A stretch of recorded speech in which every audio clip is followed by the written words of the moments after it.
Hello. Hello, everybody. Welcome to my live. Hello, OG, in the comments. Um, you say you want to move to Las Vegas? You should. It's fun. And OG says he's been hitting the gym. I love to hear it, OG. I've actually been hitting the gym as well. Myself, I started going to the gym. Got to get my looks maxing grind on. So, yeah. How are you guys doing? How are you all doing?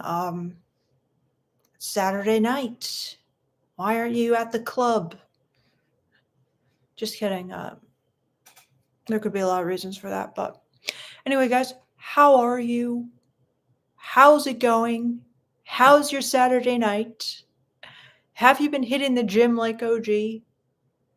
Let me know what's up. JP says, "Hey there, love how you dispel so much." Thank you, JP. I appreciate you. Thanks for saying that. OG says, "We miss you."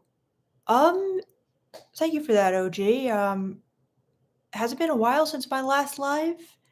Um, Let me know. Let me know. Maybe it's been like a week or something. John Mondragon says, "I'm drunk. It sucks." Isn't that supposedly like a good thing when you're drunk? Like, isn't it like enjoyable, John? What's happening here? Why are you drunk? Are you home alone drunk? What's the deal? OG says like 2 weeks. Oh my god, that is a long time, OG. That's crazy for me. Murph's View says it's Sunday afternoon here.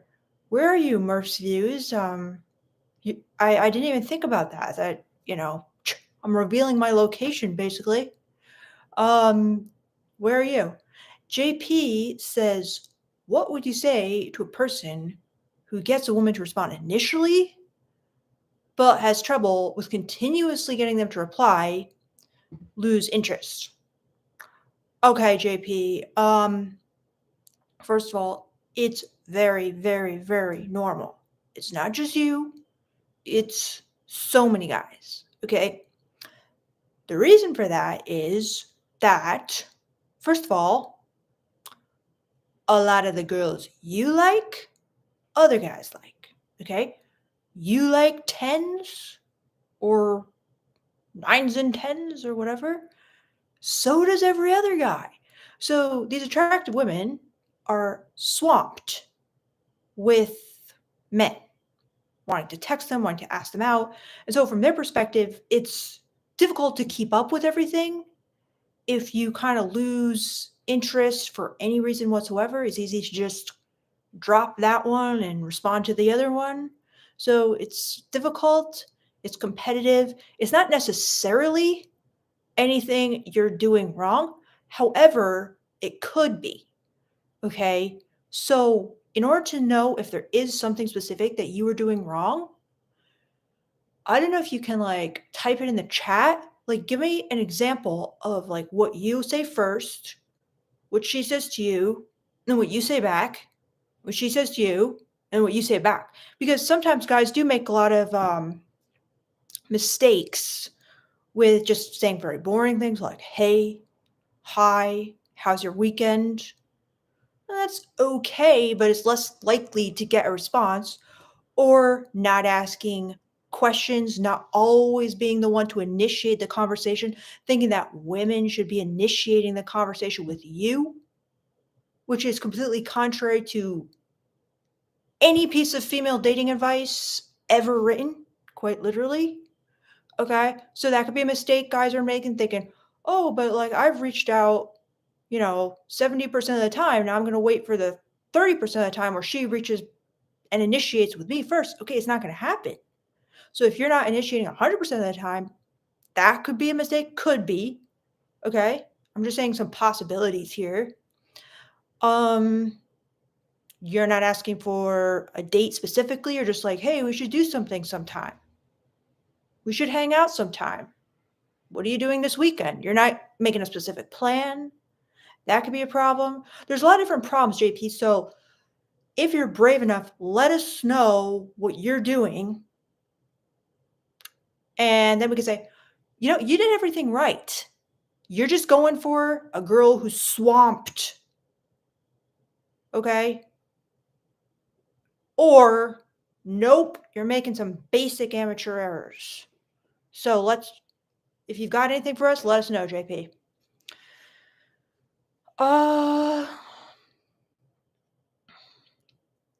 OG says, you see yourself having children? Yes, I do want to have children. Well, at least one. JP says, no, like 7. Well, here's another one of your problems, JP. Actually thinking of the scale, and yeah, I know I set you up for that one, but just a little tip. And that can be a big problem. You never want to let that get out.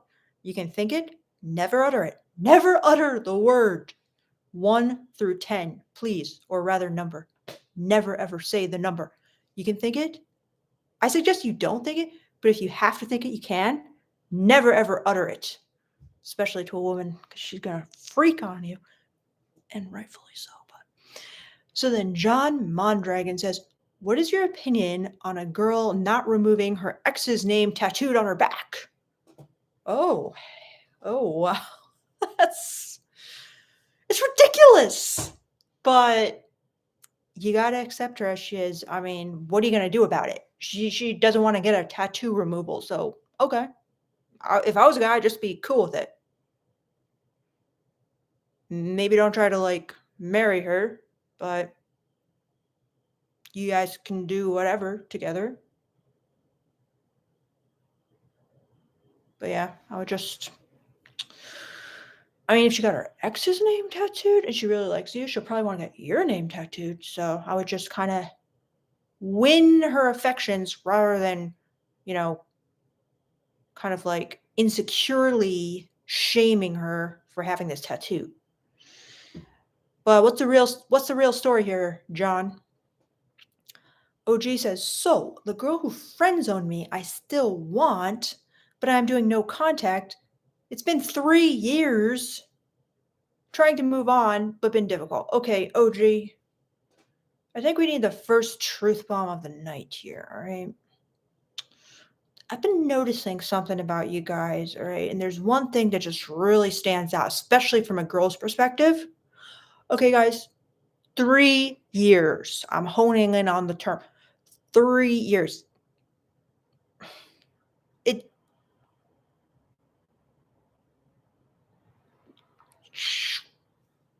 I don't want to say it, but I don't want to be mean. I don't want to be mean. Please be nice. I can't stop myself. It's pathetic, OG.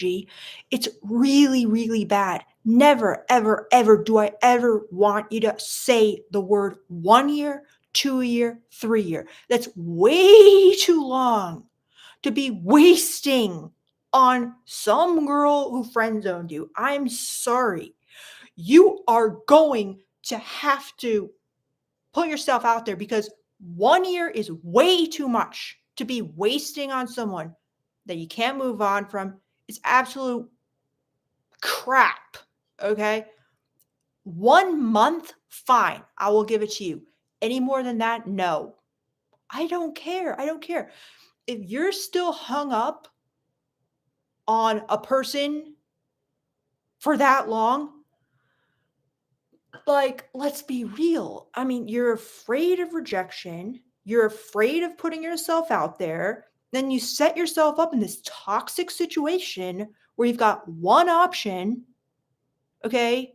And you become desperate. You become insecure. You become unattractive to women because you're not getting practice. You're not getting out there. It's so bad, OG. Horrible, okay? You can try to get her back, but in the meantime, I want you dating and getting over your fear of rejection because there's got to be something going on there. If you're still hung up on a girl for 3 years, no, no, no. It's terrible. It's absolutely terrible. Admit it, OG. You're afraid to put yourself out there and find another girl. There's other girls out there, okay? You're a man. You probably would be very happy having experiences with multiple women. Why aren't you doing it? Why aren't you doing it, OG? Answer me that. Tura Mame YouTube channel. Hello, Tura. Been a minute, Victoria. It has, Tura. Welcome and welcome to my live. JP says, when is a good time to initiate the dating idea? It's hard to send pics here. I'd rather show you guys, but I don't know how. So what do you mean the dating idea? Do you mean like going on a date? Let me know, JP. Banter ABC, hello, Banter. Catching a live early, nice to see you. It is nice to see you as well, Banter. Welcome. Rodney Rowe says, a girl likes me. How do I ask her out? All right, Rodney Rowe, very good. Very good. Well, first of all, she likes you, or so you claim. So there's pretty much no wrong. Well, there's very few wrong ways at this point. She already likes you. So she's probably just waiting for you to man up and ask her out. So, yeah, I mean, it's different if she was kind of like more on the fence and you kind of want to do it the right way and not scare her off, but she already likes you. So, if you want, you can give me a little more info about, do you know her from work? Is she your friend? Is she on a dating app? Let me know because, could be a little different whether you just invite her something more casual, more formal. So let me know, Rodney. Seven Sons says, sup? Just don't do it doggy style and you won't have to read it. Oh, about the boyfriend's ex-boyfriend's tattoo. Ha ha ha. Very funny. OG says, just say it. Banter ABC, hurt with the truth. Nagayan says, too long? 1 month? Absolutely, 1 month is way too long. You guys are hiding behind this, in my opinion. I hear this so much from you guys. The more there's a girl you're hung up on for years. There's something very, very, very wrong about that, especially from a woman's perspective. And yeah, it's easier because we get more dates, but no woman wants to see that a guy is waiting years for a girl with no action happening. It's very unattractive from the female perspective. The girl wants to know you're a man, you're out there, you're getting rejected, you're putting yourself out there, you have the audacity. Your masculinity is driving you. You're approaching, you're getting rejected, you're trying again. You got that grit. Okay? 1 month maximum. 2 weeks would be even better. But 1 month, I'll give it to you guys. OG says, how do I move on? I'm in process of building myself financially and physically. How do you move on, OG? You just simply start looks maxing. Okay. Forget the financial for now. Okay. Yeah, you're going to be working on it. But the most important thing that you're going to do to boost your results is start working on your appearance. That's going to get you the quickest results the most efficiently. Okay.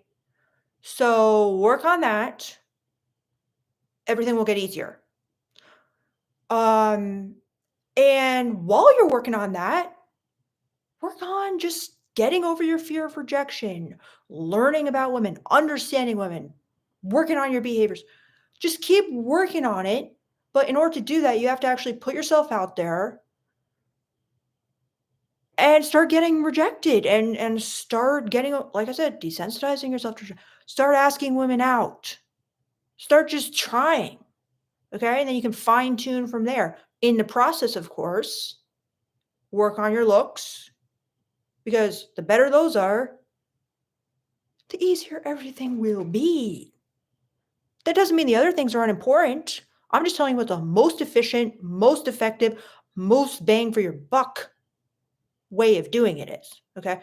Don't just think, "Oh, I gotta be really rich in order for a girl to like me." No, you don't. No, you don't. Not if you work on your looks. So Voxman says, "Hey," and tell me your thoughts, OG.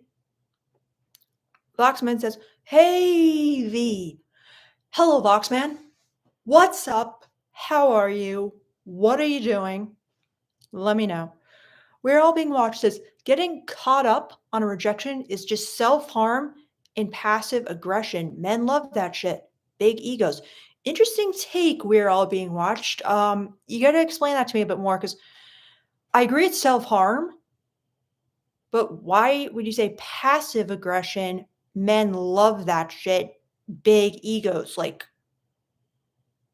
I feel like it's more small ego because it's like they're feeling insecure. So why do you flip that? Let me know. OG says, right since 2020, feel like my life been in cycles. It's terrible. You got to get out of this cycle, OG. It's absolutely terrible. Moving to Las Vegas could help. Nagoyan says, yo, same since 2020. Oh no, Nagoyan. Oh no, I don't like to hear this. You got to get out of this cycle as well. So, let's see. Nagoyan says, I made a move trying to kiss her on the 2nd of this month. She pulled back so fast. Is that a red flag? I mean, yes, but it's good that you tried to kiss her. Okay. She did want to be kissed, so that's why she pulled back. You can give me some more details around that. But the fact that you tried is very good. Okay? Because it's better than remaining in the friend zone indefinitely. Okay? That's what you need to be doing. Okay? So you did the right thing. She said no, and that's her right. Okay? It's her right to be like, no, I'm not into that. But it's your job to at least make an offer that she can refuse. Okay? And you did that. So I commend you for that. And this is fantastic. Keep doing it with other girls. Rodney Rowe says, ran into her 3 times at uni a few weeks ago. She told me I looked cool and said I had nice hair. I know we barely met, but I feel like I should know her. Okay, Rodney. Well, I mean, just because she says you look cool and have nice hair, I mean, that's not some like fail proof thing way to tell that she likes you. All right. But it is a good sign. It's definitely looking promising. But I wouldn't be like certain because that could just be her way of being friendly and nice. Um, but it does seem promising. I agree. So, do you have her number? Do you have her Instagram? Do you have any of her social medias? If so, first step would be getting that. Next step would be messaging her, perhaps like responding to her stories, starting a little conversation about something, and then quickly going into, hey, what are you doing Friday night? There's this really cool wine bar or concert. Um, you should come. I think you'd really like it. I'd love to take you out. Something like that is good. It's like you make the plan, you set the time, you set the date. Um, that's what you do. And she says, "Oh no, I can't Saturday." "Oh, what about Sunday? We could do this." It's like you're always coming up with the plan. Something that she would like, possibly, if you kind of can get a sense from her social media or what you guys have talked about. Somewhere romantic, somewhere dark, somewhere preferably with alcohol, okay? So that can create a dark, romantic, chemistry-filled experience that can lead to romance, okay? That's the spots that are going to contribute to chemistry, okay? It's gotta be like the darker the better. Mood lighting, okay? Velvet seats, very dim lighting, some kind of like speakeasy, wine bar. You see, these are kind of like romantic, dark, sexy places. Something like that, right? So Chevy Block says, "What did stripping teach you about men? What do you think men should know most about your experiences?" You know, stripping, I think it kind of taught me about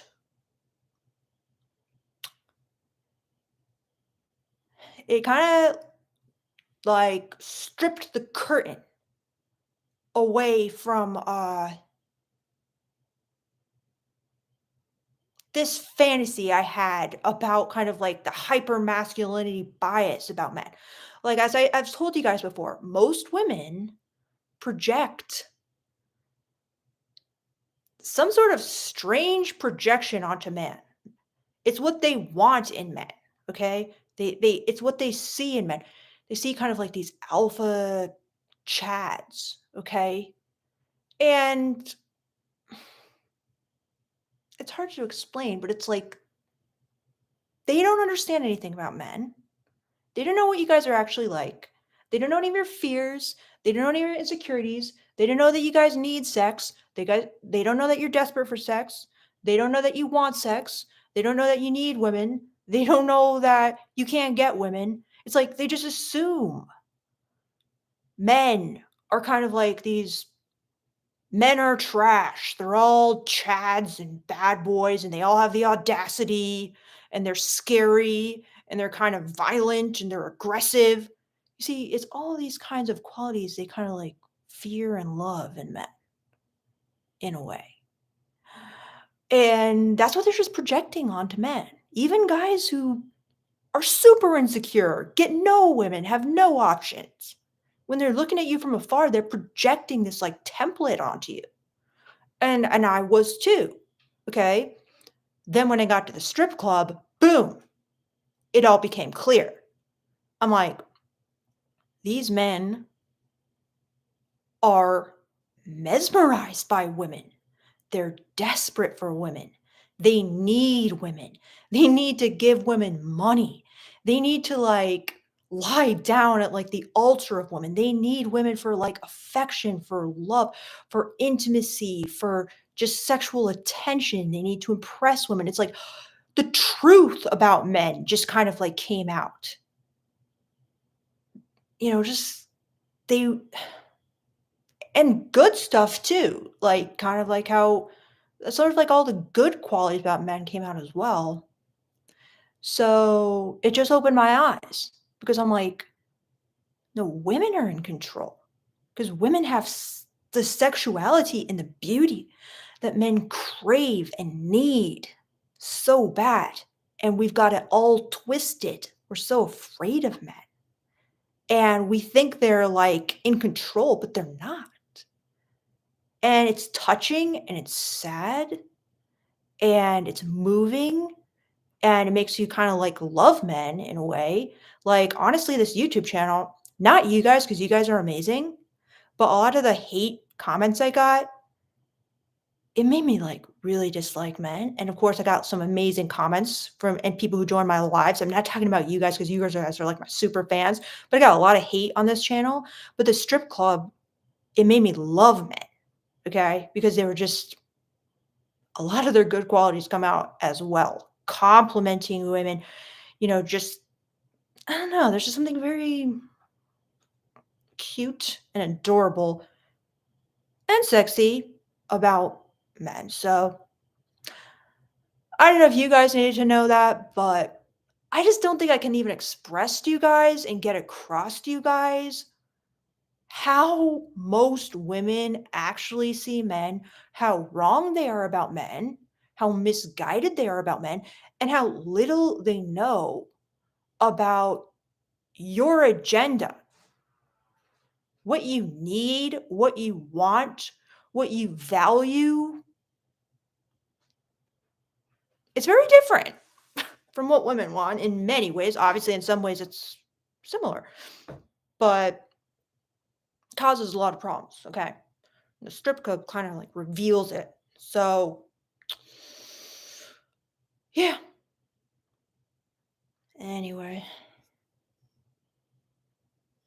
Hopefully you guys get it. What do you guys think? Does it make sense to you? Let me know. So then, and great question, Chevy Block. I do like these questions because I do miss stripping. Sometimes I was even thinking maybe I should try to go back.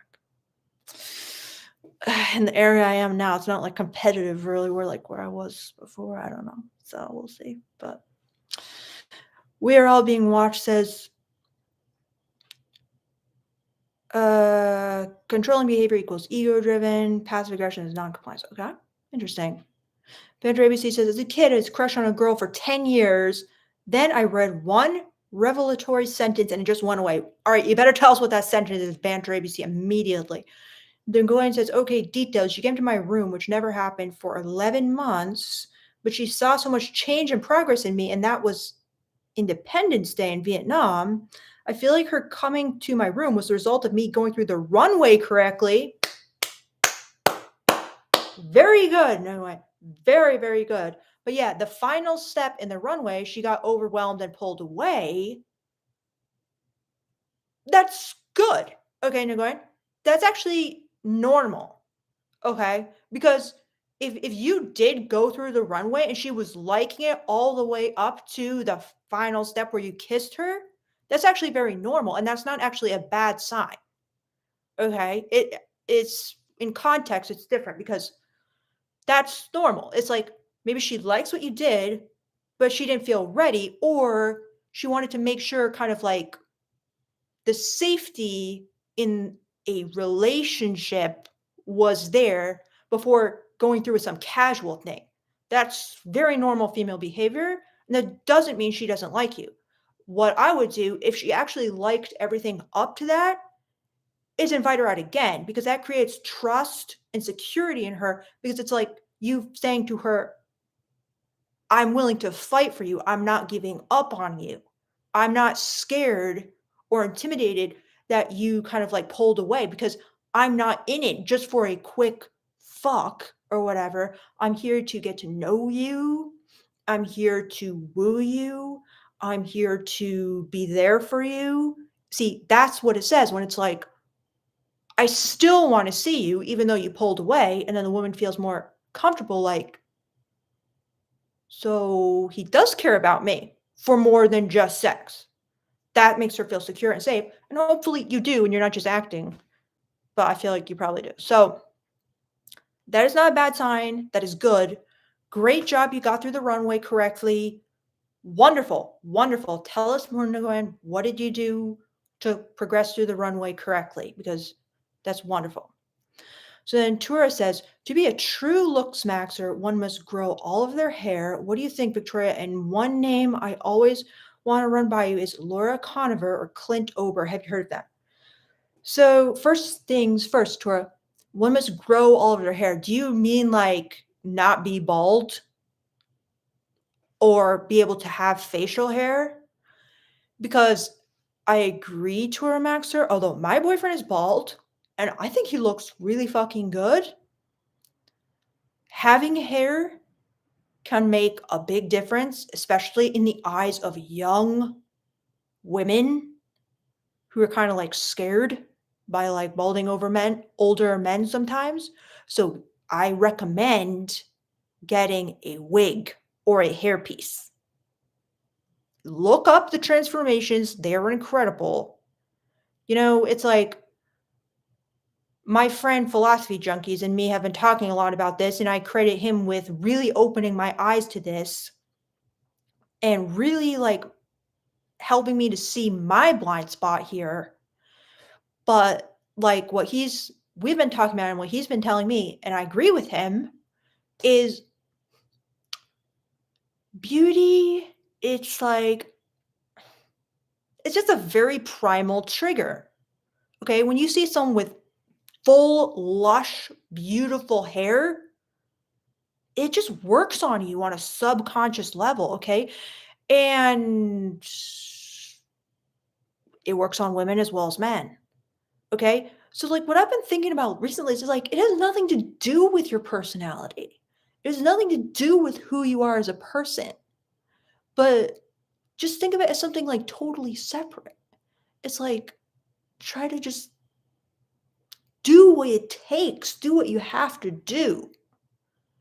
And, it doesn't have to reflect, like, how do I say this? It's like, you are who you are no matter what you look like, okay? But if you look like the societally acceptable standard of beauty, just kind of like as a side quest, as like your hobby, everything gets easier. And just separate the two. Like it doesn't really even like reflect on you, in my opinion. But it's really tough pill to swallow, in my opinion. I don't want to swallow it. No, no, no, no, no, no, no, no. But I've been thinking about it too, and I've been thinking, you know what? I should like go to the gym. Maybe it is important. And for a while, I was very into looks maxing. Then I completely abandoned it. I'm like, nah, nah, fuck that. I'm not gonna looks max at all. Like I'm done with that. But now I'm like, you know what? Maybe I will. Maybe I'll get back into it. So I don't know. Anyway, and then Laura Conover, Clint Oper. Um, I haven't heard of them. I'll have to look them up. What? Tell me more about them. So then Evan Wells one says, the reason why I'm focused on money is because money gives you control of your life, allows you to plan for things, including dates, not worrying about planning expenditures. It's not about money, it's about leading. Well, Evan Wells, you're smart. I mean, I probably shouldn't have said, don't do that because I agree. It's important. It's women love that. You know what I'm saying? So it's not bad what you're doing. But instead of just making it an either or, like either I focus on money or I focus on dating, can it be a both and? I focus on money and I focus on dating. Can you do that, everyone? Let me know. So then Banter ABC says, the better and faster way to get results instead of looks is to get crystal clear on specifically what you want and become super selective. I'm not sure about that, Banter ABC. I don't think I agree, but tell us more. Why do you think that? Happy Life says, is it disrespectful if your girlfriend won't swallow? No, Happy Life, it is not disrespectful. Okay. Did she say why? But it's not disrespectful. Okay. There's different things people just don't feel comfortable with.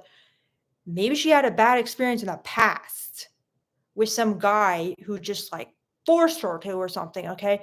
There could be reasons behind it. Maybe talk with her about why, but don't just assume, oh, you would do that for somebody you really liked. Not necessarily. Okay.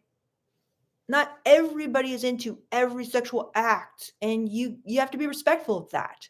But I would maybe ask her more about it. Try to understand rather than just like shame and blame her and assume that, there's something wrong with you if she won't do it. She's being disrespectful to you. No, no, no, no, no, no, no, no. There could be a lot of other reasons. Try to be warm, accepting, and talk about it to understand. Maybe she will tell you, oh, well, this is the reason why, or something, or I would if this, or I would have to feel comfortable. And then take that into account. Okay. But don't just assume like, okay. Nani too, or Nani. I always say two. Now I know better. But thank you so much for your super chat. He says, hey, Vic, I enjoyed our phone meeting. It was very insightful. Sorry if I came off a bit nervous and all over the place. Lol, I didn't think you came off nervous at all. Okay. Maybe in the very, very beginning, like first 30 seconds or something. But I also was probably like 100 times more nervous than you. So I didn't think you came off like that at all. All over the place? No, definitely not. And I enjoyed it as well. That was awesome. Me and Nani had a great phone call. Really enjoyed that.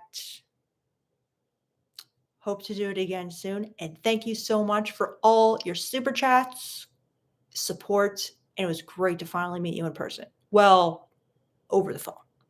So, um, Happy Life says, oh, wait, we just did. Ronnie Rose says, heavy smiling, laughing, and eye contact. I had classes to go to, so I didn't have time to ask for anything. I hope I'll see her again. Okay, Rodney Rowe, that's a fucking bullshit excuse. I'm sorry, Rodney Rowe. You had time. It literally takes seconds to be like, oh, hey, wait, what's your social media? What's your Instagram? Do you have Instagram? Or whatever you guys use, TikTok or whatever. Okay, just be like, hey, what's your Instagram before you go? Real quick, can I get it? Or real quick, put your number in my phone. Real quick. What's your number? Real quick, give me your number, real quick. Hand her your phone. Here, put your number in. Seconds. No excuses, Rodney Rowe. Absolutely no excuses. Next time you'll do it. Sad Fuzz says, I was a loner in high school.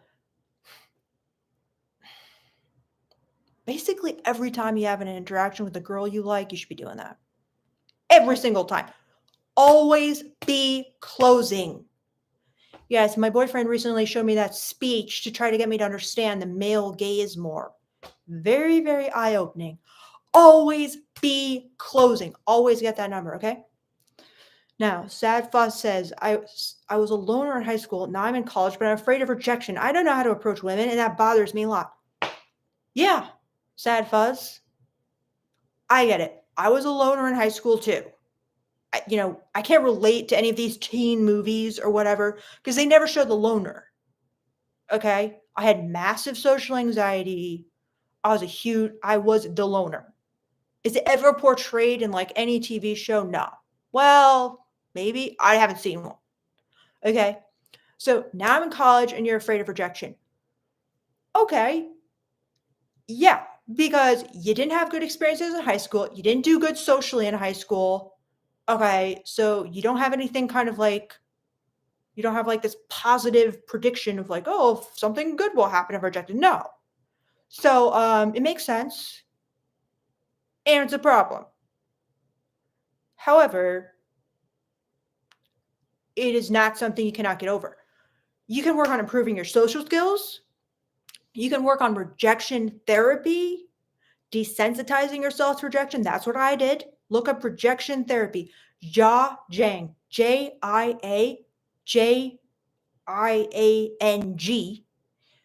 100 Days of Rejection. That's what I did to help me get over my crippling fear of rejection in order to get a job as a stripper. Okay, it works. It works. Then I had the rejection club where I helped other people do it, so I know it worked. So I know it worked for them too. You can get over your fear of rejection, and you can also improve your social skills. I hired a social skills coach. Actually, a couple of them. I hired a social anxiety coach, and I hired a social skills coach. And I also hired it was kind of like a female wingman. Yeah. What the fuck? That was crazy. Oh, God. I did a lot of stuff, okay? So you can improve your social skills. It is not hopeless. There were a couple things I was doing where I'm just like, big mistake. Whoops, I was doing that for like 20 years. My bad. That was stupid. So there's probably certain things you're doing that are bad. You can correct them. You can learn. I'm not that great now, okay? I'm not saying I'm perfect. I'm not saying I'm even good, but I am saying I'm better. So tell us more, Sad Fuzz, about your issues, and maybe I can give you some even better advice. So Ronnie says, thank you, Vicky. Uh-oh. Hopefully that was after I hazed you or whatever. So then, let's see. I just lost my place. Let's see. Oh, he said, we are all being watched. Generally, it is better to confront. Modern society is very passive aggressive, especially female society is not aggression positive. Reclaiming anger as a female feature is very important. I agree with you. We are all being watched. I've actually been trying to do that myself. My boyfriend has been trying to help me with it. He's usually the one who gets angry because he has no problem reclaiming his anger.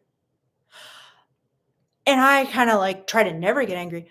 But recently, I've decided that I'm going to get angry too. And I was kind of surprised that he was just like acting so nice about it. And he said, "Well, I think it's very important for you to reclaim your anger," basically. I'm like, hmm, okay, well, very good, because I'm enjoying this. Then he says, loads of the problems are a chronic social disease of people not voicing their issues or confronting things. Passive aggression is a religion, really. Well, we are all being watched. I like what you said a lot. I agree. I completely agree. You're right. It's huge. Passive aggression is a religion. I'm going to have to think about that. I like that. You're right, in my opinion. I agree with you. Chevy Block says, thanks for the insight. That was moving. I'm a big dude with MMA experience. Been thinking about bouncing at night at club to meet girls. Good idea or no? I'd say it is a good idea because even a bouncer can be kind of like in a position of authority at a club. Like you can like get girls into clubs. Like I used to go out in New York City and there's one club that I really liked. The bouncer was like in love with me and he would always, let me cut the line and stuff. And it's not the most like high status position, but it's something. So it could be good. However, I don't know if it's like the best use of your time. Like maybe you would be better off just going out and trying to meet girls at clubs rather than just like standing in the corner, and kind of like trying to act professional. But there is a certain cachet that could come with a bouncer too. So what do you guys think? I'm kind of torn on that one. Because it can give a girl kind of like almost like I'm not saying it's one of their main fantasies, but it's like he's a guy, he's all strong, he's aggressive. It's kind of like a masculine role, and he kind of has power over like who gets into the club. So it can be kind of attractive in that way, but at the same time, they're kind of like supposed to like not talk to people basically and like be in the corner, and they're not really like at their best vantage position. So I don't know. So then Goin says, yeah, everything that happened immediately and eventually after confirms all the feedback you just gave. Yes, yes, yes, I did all that. I do. Thank you, Victoria, for the runway. Absolutely amazing, Nguyen. I'm very, very happy. Honestly, I'm so happy.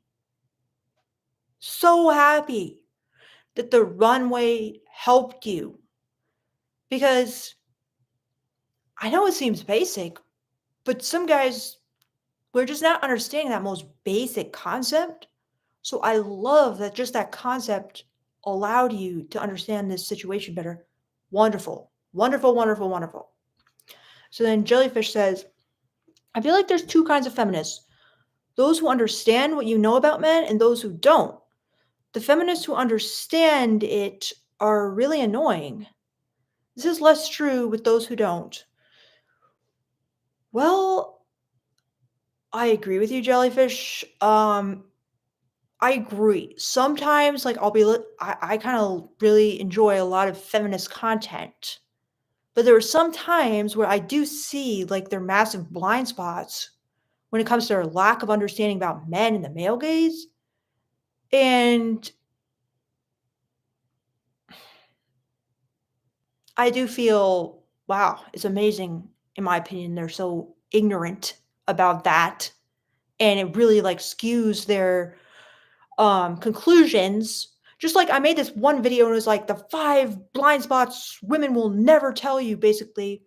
And so many guys in that video had like similar, very, very like sadistic, negative conclusions about women. Because it's like, They didn't understand women. They didn't understand where women were coming from. They didn't understand that women had blind spots. So they just reasoned, "Oh, it must be because they're evil. It must be because they're like truly like cruel, inhuman, evil, manipulative species."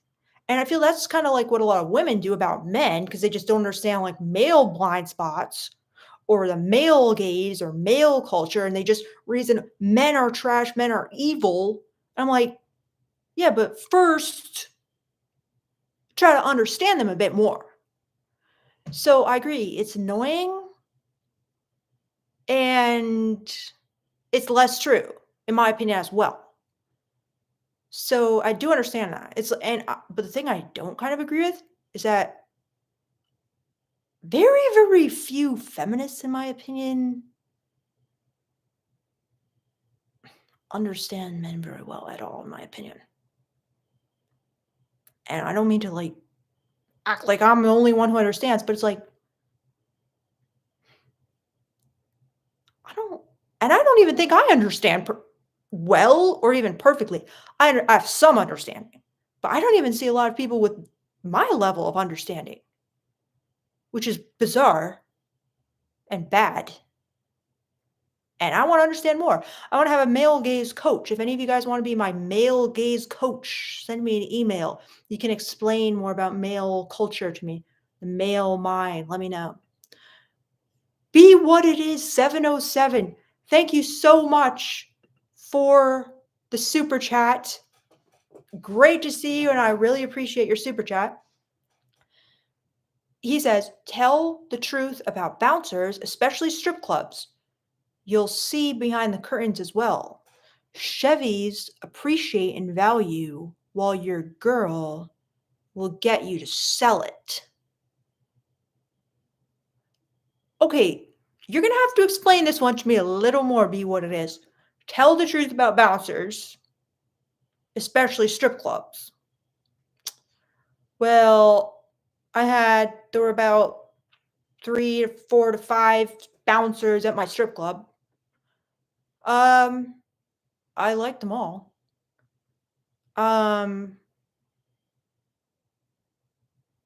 they definitely, like I was saying, they have like kind of this power position, which can be somewhat attractive, but they're kind of like in the background. So I feel like I did tell the truth about bouncers. I'm not sure what you want me to say, be what it is. Let me know. Tell me more. I'm open to understand. Just give me a little more detail. You'll see behind the curtain as well. Not sure. Chevys appreciate and value while your girl will get you to sell it. Now you're gonna have to make the connection for me there with bouncers. So are you saying just flesh it out for me, be what it is. Thank you so much for the super chat. And I'm gonna be looking for your fleshed out answer. And if anybody else can elaborate for be what it is as well, let me know. Yes.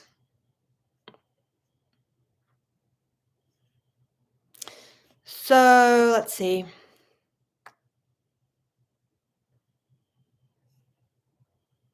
Evan Wells one says, I thought a wig/hairpiece for guys is out of the question. Like the second she finds out that thing is fake, then you're liable to be perceived as insecure, not willing to just go with what you got, etc.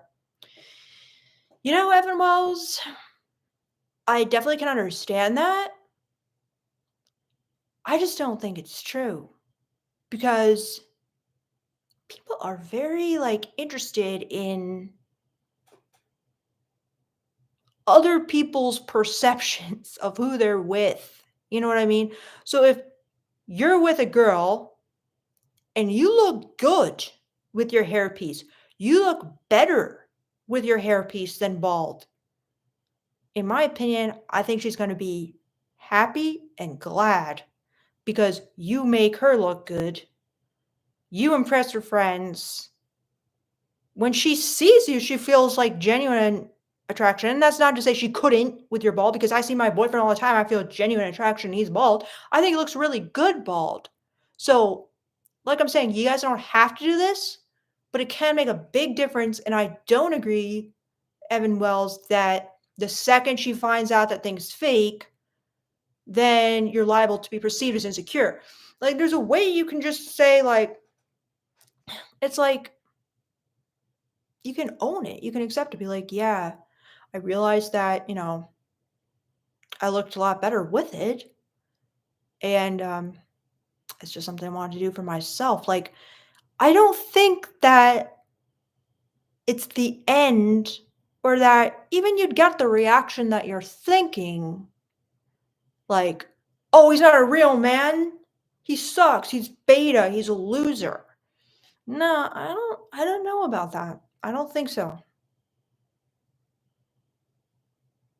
I think you could even be like open about it. I would challenge that.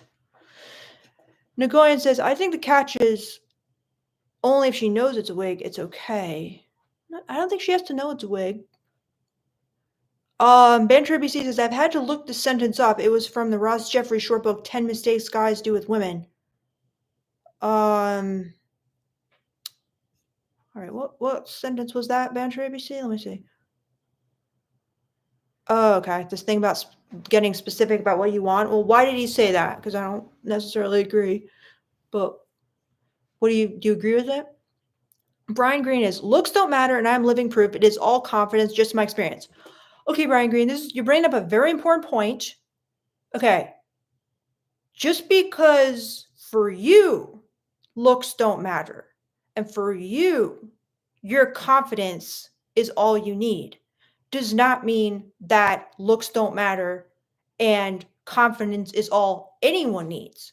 Because, like I've always said, guys, certain men, they have great personalities, they have great confidence, they have a great sense of humor, they have great behavior, and even if they don't look perfect, and even if they don't look that great, and even if they don't match up to the template of beauty, women still like them, okay? But if you're having problems with women, that's probably not you, okay? It is Brian Green, but that's not everybody. And to just kind of like willy nilly say, nobody needs looks, looks don't matter at all, just be confident. Well, that's another thing. Not everybody finds it as easy to be confident. Like, for example, my boyfriend, he's never really struggled with confidence. Okay. He's never had any social anxiety. He's never been a people pleaser. Okay. Me, on the other hand, I've like really, really, really struggled with social anxiety, with shyness, with kind of like people pleasing, with not being able to stick up for myself, like all these kinds of things. So, certain people, yes, they kind of have like gifts. They have a gift of confidence. They have a gift of personality. They have a gift of musical skill. They have a gift of, just charisma. They have a gift of humor. Did I already say that? And yeah, for them, looks are not going to matter as much because they can rest on their special skill. Okay. But most people are kind of like average and they don't have any like special skill that makes women say, yeah, he doesn't look that great, but he's a fucking genius or he's fucking hilarious or, so I don't give a fuck because he's so confident, he's so masculine. Okay. That's some guys, but that's not every guy.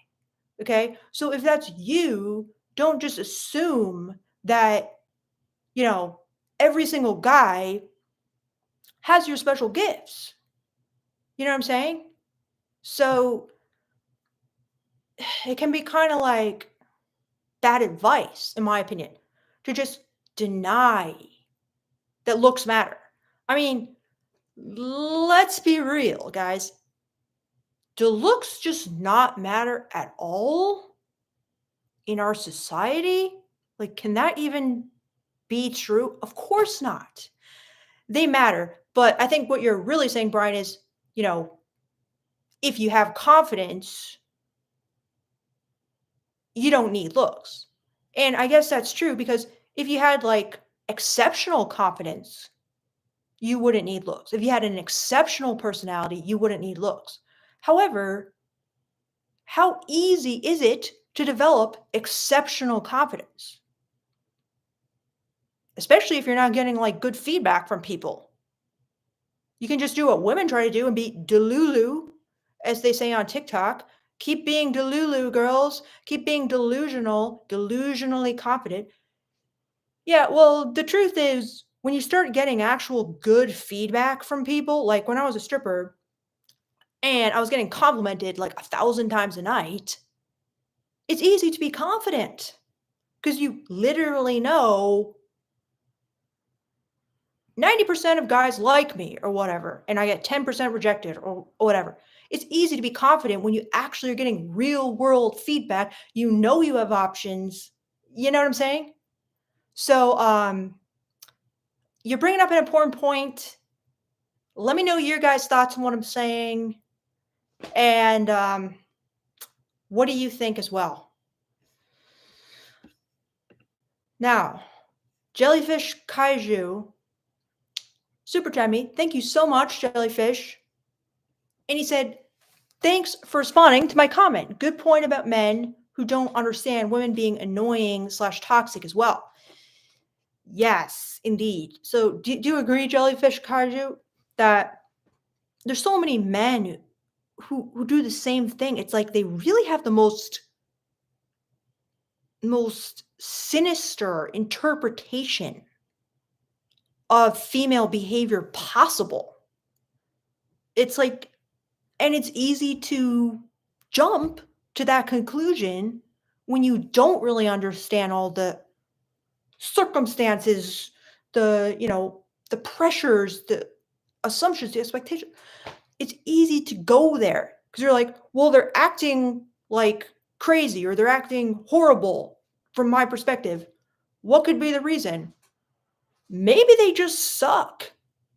Maybe they're just evil. Maybe they're just a bad person. You know what I mean? And women do the same thing. Maybe men are just trash. Yes, all men. Maybe men are just shallow. Maybe men are just stupid. Maybe they just don't care at all about anything except using you. Very typical feminist stuff, okay? Now, do I understand why they say that? Because can it seem like that from the female perspective? Absolutely. But trust me, it was very, very disturbing to me when men were commenting that stuff about women. I couldn't take it. It's hard to just face that much like sexism. Okay. So I understand why it's difficult as men to take that much reverse sexism or whatever. It's very difficult to hear that, especially when you know like that's not the full story. It's not true.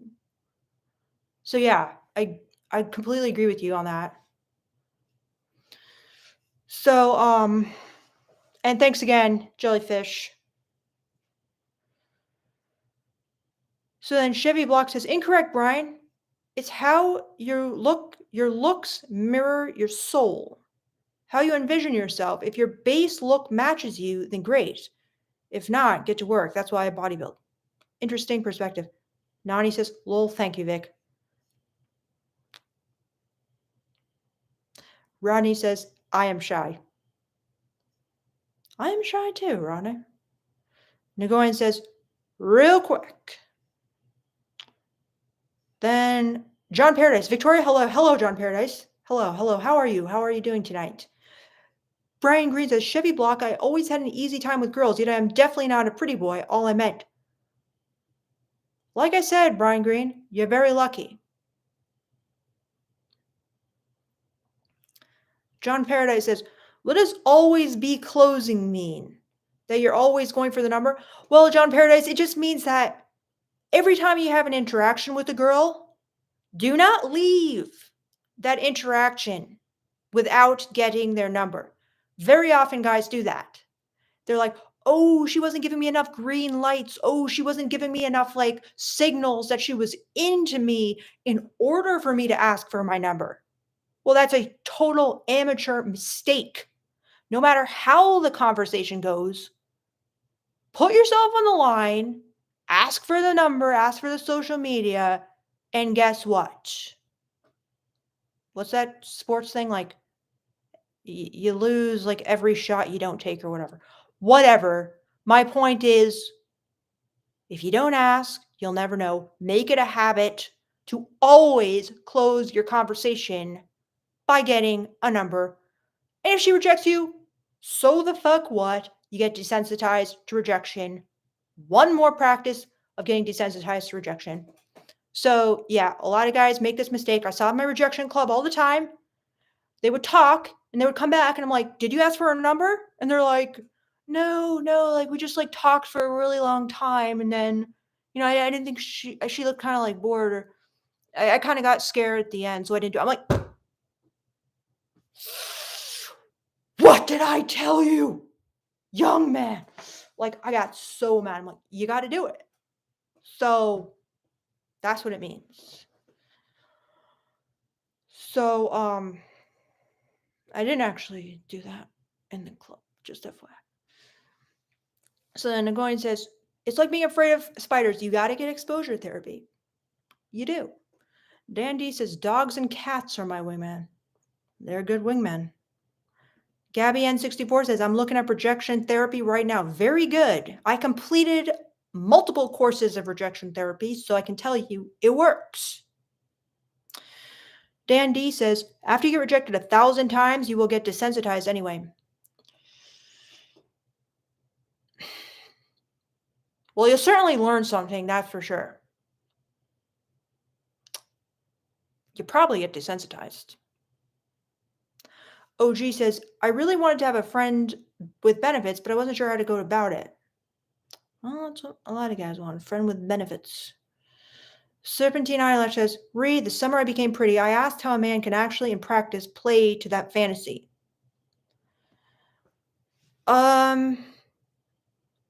Oh, I remember your comment, I think. It was kind of like, how can you actually be Conrad Fisher, right?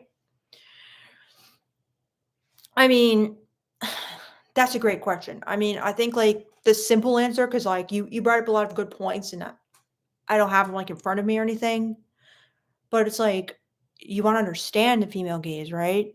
But then in practice, just kind of learn the basics of dating and then see how, that's kind of like the tip of the iceberg of like Conrad Fisher or whatever. It's a great question, Serpentine Eilish, but I just don't have, I can't respond to it right now. But maybe I will kind of like go through that comment you gave me and try to respond kind of point by point. No, that's not a very good answer right now, but I just kind of want to disrupt the whole live to go to that because a lot of people probably don't even know about the summer I turned pretty in this live. But anyway, I thought it was a great question. So Chevy Block 5550 says, I asked the bouncer question because I feel like I have no other outlet. I'm profoundly against alcohol. Although I spend my free time working out, training, and starting my own businesses, I also don't. Okay. Well, yeah, maybe try to be a bouncer at a strip club or something. Befriend all the dancers. John Mondragon says, who is your social skills coach? Well, the problem is I don't really recommend him because while he has some great tips, he's incredibly flaky and caused me a huge headache. But his name is Ryan at Social Shortcuts. Do not tell him I sent you because I'm kind of like hiding from him. So and I might have to cut this part out of the live. So FR no says, wait a second. What's the runway? Look up my video, how to escalate correctly towards a sexual encounter, and you will learn the concept of the runway in that. Murph Z says, in my opinion, okay, how do I put this? It's like their sexuality is so powerful. It's like their need is so powerful that when that's directed at you, it's just, it can be, when, they feel safe and ready for it and wanting it. It feels, well, when they don't feel that, it's dangerous. It's kind of like powerfully dangerous and scary, almost like a thrill. It can be actually scary, not like a thrill, but sometimes when you kind of know you got an out, it's scary, but there's a tiny thrill. Not always. Sometimes it's just fucking scary. Like run for your life, okay? But then other times, like when you want it, when you're consenting, it's just beautiful. It's like this force. It's like this magical force. It's like a force of nature. It's like their lust for a female body, for you. It makes you feel like a god.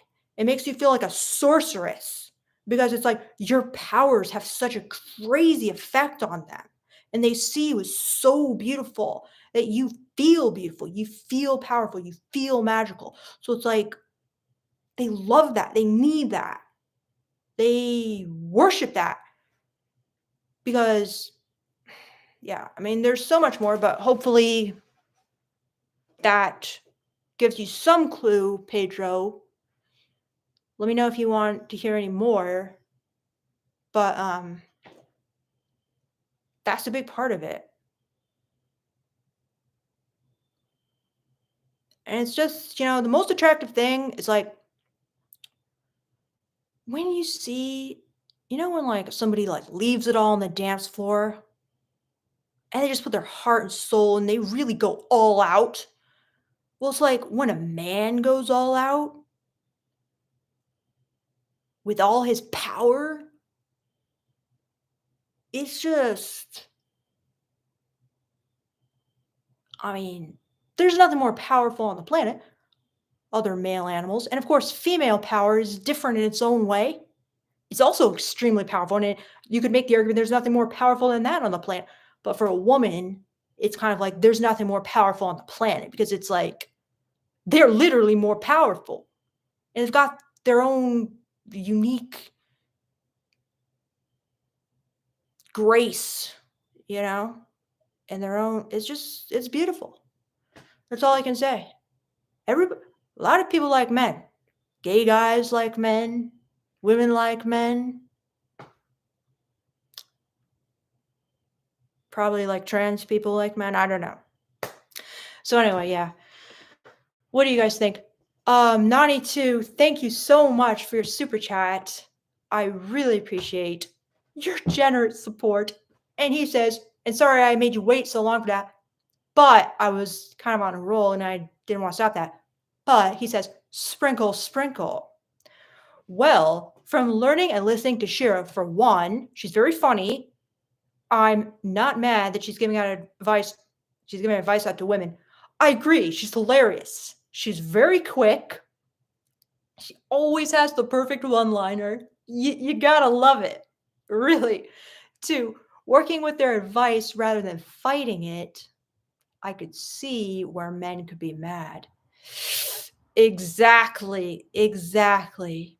100%. She really works it. She really works. Oh, yeah. I'm so glad you're liking it. And I really think, like I always tell you guys on my channel, the moment I started listening, watching, and reading the opposite team's playbook, that's when it all started clicking. Okay? That's the best advice. Okay? When I first read Mode 1 and I started understanding what men were saying to men, click, click, click, click, click, click, click, click. It's just it all clicked into place. I'm like, oh, fuck. It's so obvious to me what the gaps in my knowledge are. Because when a man talks to a man, he assumes that a man knows certain things. And when I didn't know that, I'm like, what? Are you fucking kidding me? All men want to like fuck women or whatever. I knew I have a lot to learn and I better learn. So when you guys start listening to what women say to women, you're going to be able to fill in the blanks. Okay. And you're going to start understanding on a deep level, like Nani, formerly known as Nani2. Yeah, 100%. So thanks again, 92, for the super chat. And Rom Clater says, your information you're giving us is invaluable, Victoria. Thank you so much, Rom. I don't know exactly which part you're referring to. I'm hoping it was the stuff I was telling you about, like what women see in men, because I agree. You guys don't know that. You guys are like this is like a quote that I've heard about women from like 1700s. It's like women are like the beasts of the field.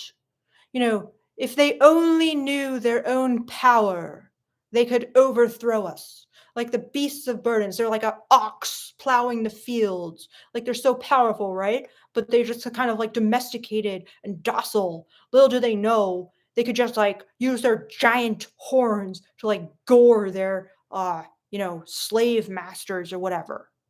Okay? And that's kind of how it is for you guys too, as men. Because you guys don't understand your own power. You don't see that spark in your eye. You don't. You have no fucking clue. You're like scared of it. Rightfully so, okay? But you kind of like don't know it. It's like, think about how like gay, like drag queens or whatever, they understand femininity. You know what I mean? They know how to play up femininity. But it's like women, we often don't see that femininity in ourselves. It's like, how am I feminine or whatever? And it's the same thing with masculinity. It's like women see it, you guys don't see it. Women like really see it. And we're like, it's fucking hot. And you're like, how am I hot? I thought it was ugly or whatever. Anyway, so let's say Rom Clater says, you're welcome. You have no idea how much I appreciate you. Thank you so much, Rom Clater. And if you ever want to elaborate, not just about how great I am, but explain your life story or whatever, you can always email me, mynonlittlerelife@gmail.com, but no pressure, because that can be a lot of pressure.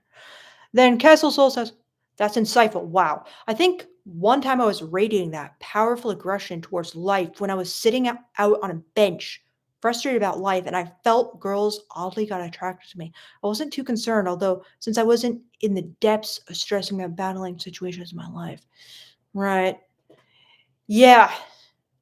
Um, it's very possible. Okay, sometimes I think Kessel Souls guys, they kind of fall into this trap where they're like, "Oh, there was one time where I kind of attained this mystical state and everyone was falling into my lap and they were like begging to like jump on me." And it's possible that these women could just sense it. They could just sense like that you were radiating powerful aggression even though you're just sitting there. I'm not saying it's impossible, but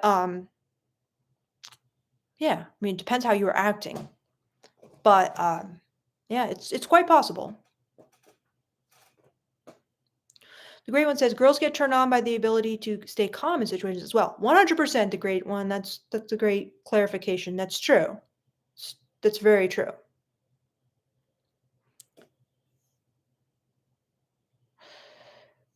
So James McCarty says, honestly, I think the modern good-looking woman looks down on men. The amount of dirty looks they get walking down the street is why I don't look at women or cold approach them anymore. I don't want to blow up their ego even more. This is not a good attitude, James McCarty. And you know, this is like a typical male error. I'm not saying it's possible one of these women could be like, I literally hate all men I pass on the street. It's possible. However, the number one reason most women look down when they pass men on the street is because they're scared of men. I've tried to explain this to you guys so many times on my channel. You don't believe me. That's fine. But it's not about you're not blowing up their ego even more. They're afraid of men. They're afraid of men. I can't tell you it any more times. I'll explain it to you guys so many times. I don't know, maybe you haven't like watched all of my lives, which is valid. But it's not because they hate men, or they could hate men because they're afraid of men. I could go into it, but I just don't feel like it because I'm just like, take my word for it, bro. Please. This is like the number one most common misconception guys have. Oh, why don't girls smile at me on the street? You know why? Because if a girl smiled at you on the street, maybe not you, James, but most guys would make a beeline for that girl. Okay? They'd start following her, tracking her down, and trying to ask her out because most guys are desperate. Okay? That's not blowing up their ego. It doesn't like flatter them if a guy follows them because they're already getting dozens of guys following them. It's not really like flattering anymore. It's just a given. Okay? And it's not fun necessarily. Like if you're going to the store and that guy starts following you. Like I told you guys, this one time I'm on a hike and I had read this advice in like some kind of female dating book, and it said, if you want to flirt with a guy, give like a 10-second long smile. And I thought that was absolutely ridiculous. I'm like, that's fucking absurd. They need a 10-second long smile to know? I'm like, all right, let me just try it. So I was walking back. I smiled at this guy. And I was kind of like, okay, that was weird. I get into this dark section of the woods. All of a sudden, he's like behind me. He's like, hi. And I'm like, oh, fuck. Like my heart started racing because I'm isolated alone in the forest. And this guy's just like turned around and followed me. Okay. And it was just like, oh my God, oh my God, oh my God. It worked too well. Okay. Well, that was the last time I did that in any kind of like hiking situation. Okay. And I had to like reject the guy. And it's scary when you reject a guy because you don't know if he's going to just be like Elliot Smith or whatever, Elliot Page or whatever, some crazy incel type. Just one, that's the straw that broke the camel's back. One too many women rejected him and now he's angry. Now he has all these beliefs like you do, James. Oh, your ego is so huge and you just look down on me and now you're going to pay. No, no, no, no, no. Okay, that's not why. I was just trying to take a hike. So it's stuff like that, James. It's just very common misconception. I shouldn't be blaming you. I shouldn't be saying, this is your fault or whatever, because a lot of guys have this misconception. However, it's not true. The more you understand women, you'll understand this better. So,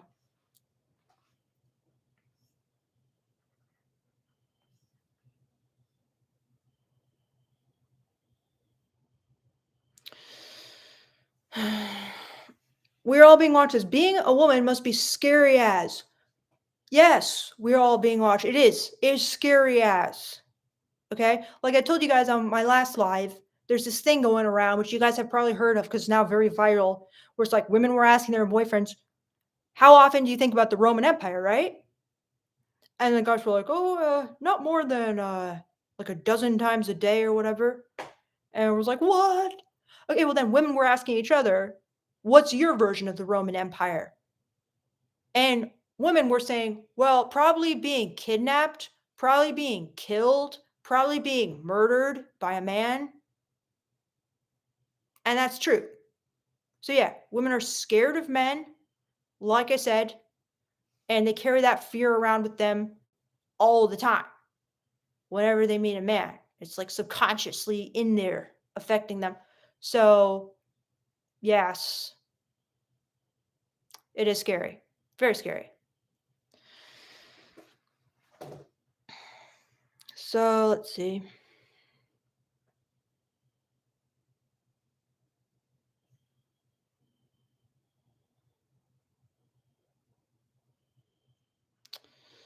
Let's go back and see if I missed anybody's question. Nani says, Sheer just wants what's best for her women audience, so you can't be mad at her for that.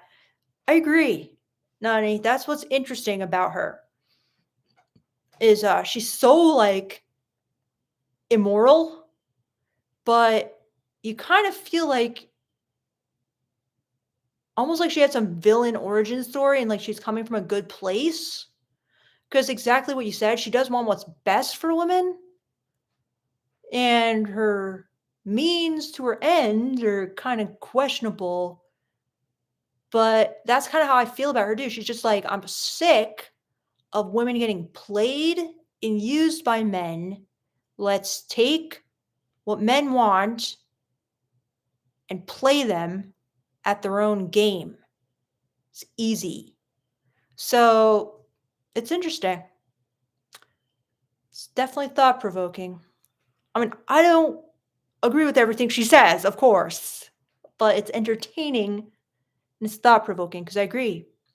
It kind of seems like, in a weird, twisted way, her heart is in the right place.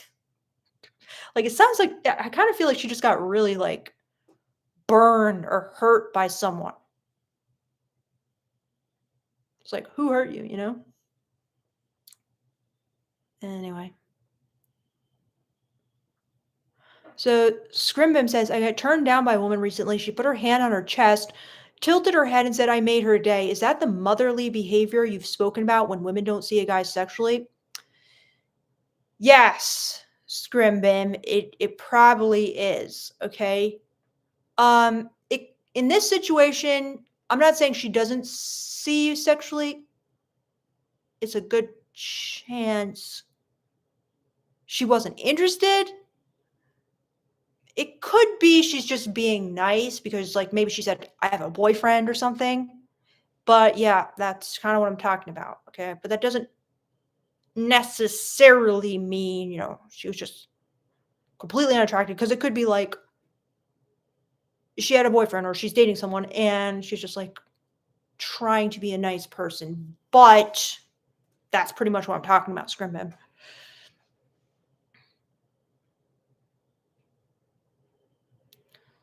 So let's see what you guys are saying here.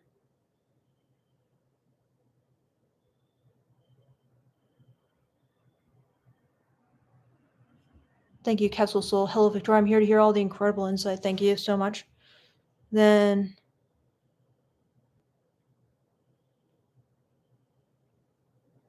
Nagoyan said, what a beautiful imagery, Victoria. Thank you, Nagoyan. And he says he's got that tiger in me. You do.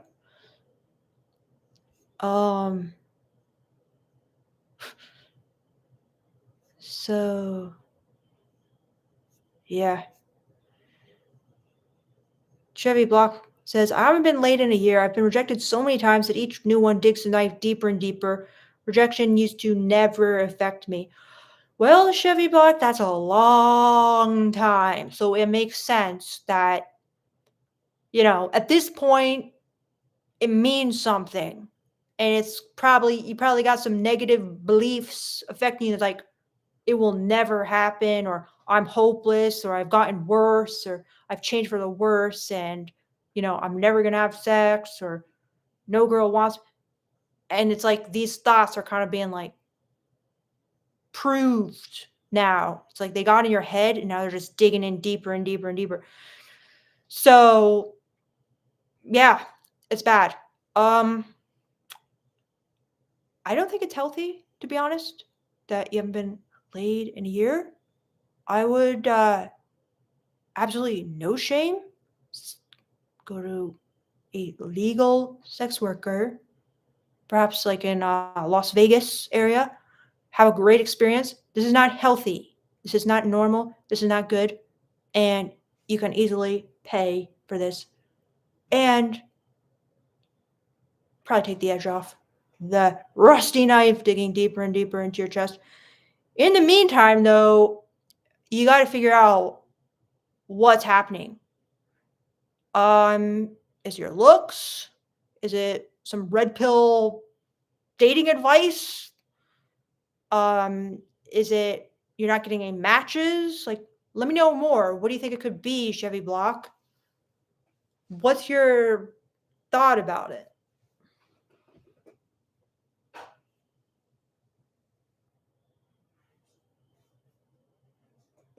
Nani says, Dave Chappelle said it like this: "We will never fully understand how a woman feels when she walks down the street by herself, but imagine you have a $1 million lottery ticket in your pocket walking down the street." I like that.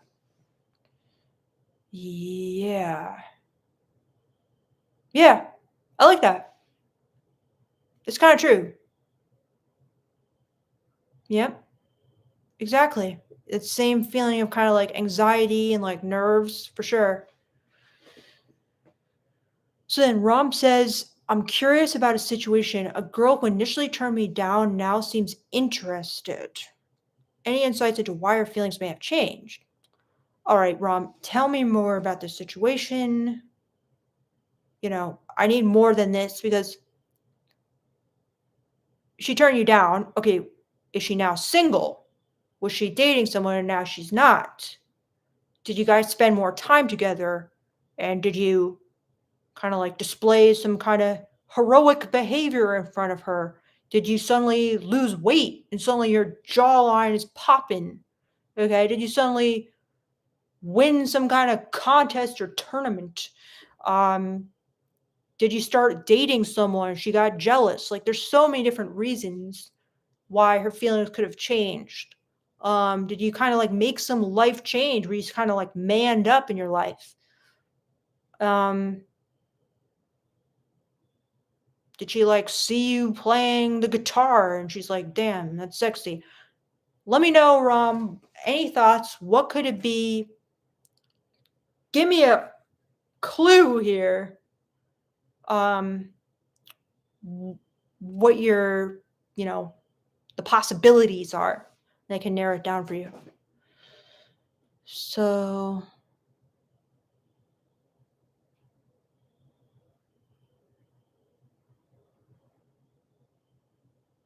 Rohit says, are women attracted by men with a lot of fame? Yes. Yes. The fame itself is attractive. The power that comes with fame is attractive. Not saying they're going to be attracted to every single famous person, but in general, the fame is attractive. Um,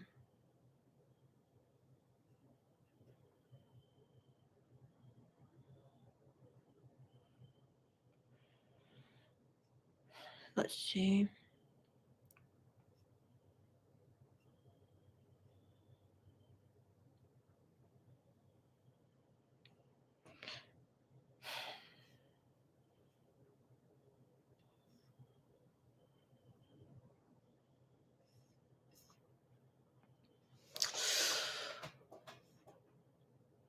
All right.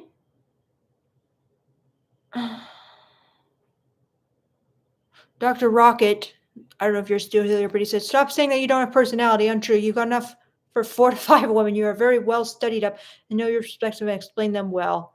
Rocket. Thank you, Dr. Rocket. I appreciate that. Uh,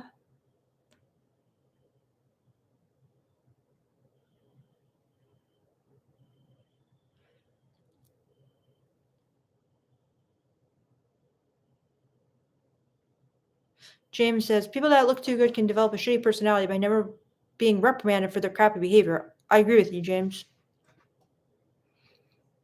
Brian says, unfortunately, I must leave. That said, I enjoyed the conversation inside. I will follow up on the beta reading question another time. Take care. Okay, bye, Brian, if you're still here.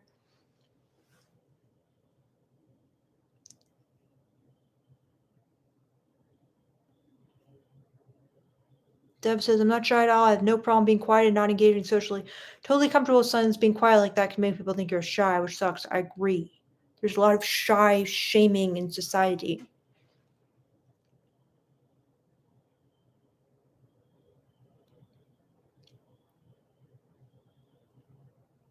Timon says, maybe you don't understand the rejection part. Explain it to me, Timon, then.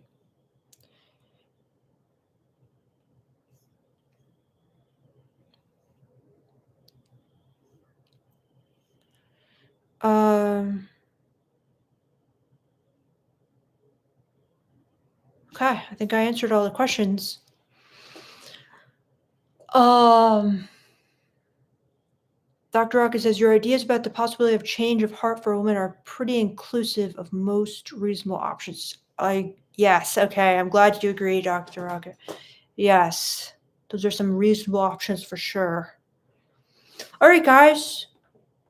Well, I seem to have answered everyone's questions. Well, at least gave my answers rather than answered. But if you guys have any last questions, just copy and paste them down below. Or if not, I will bid you guys adieu. The Chevy Block says, "Are you able to see my reply to my situation, Victoria? Is it I moved from a Republican state to a Democrat state, got laid regularly to absolutely nothing?" Okay, so could that be because like you guys you're like advertising your politics and no one wants to date a Republican, or is it like you only want to date Republican women, or let me know, Chevy Block.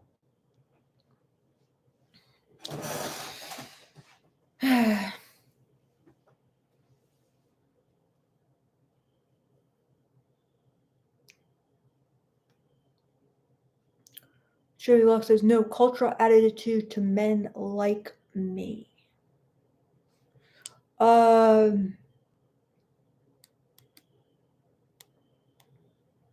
So you don't want to date any feminist women, or like you're like against feminism, or what? Good night, Nani Sue. Thank you so much for your super chats and wonderful discussion points and commentary. Kessel Soul says, would you say it's mostly the vibe or energy that attracts women? Oh, what the?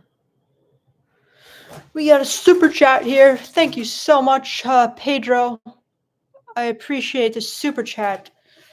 Now, he says, I am interesting, funny, but shy. How different from a shy, nerdy, sensible guy I should be to start to see more results with women? Even having a good personality and look, it still feels like I repel women. It's my hungry state. Okay, that's tough, Pedro, because you're interesting and funny, but shy.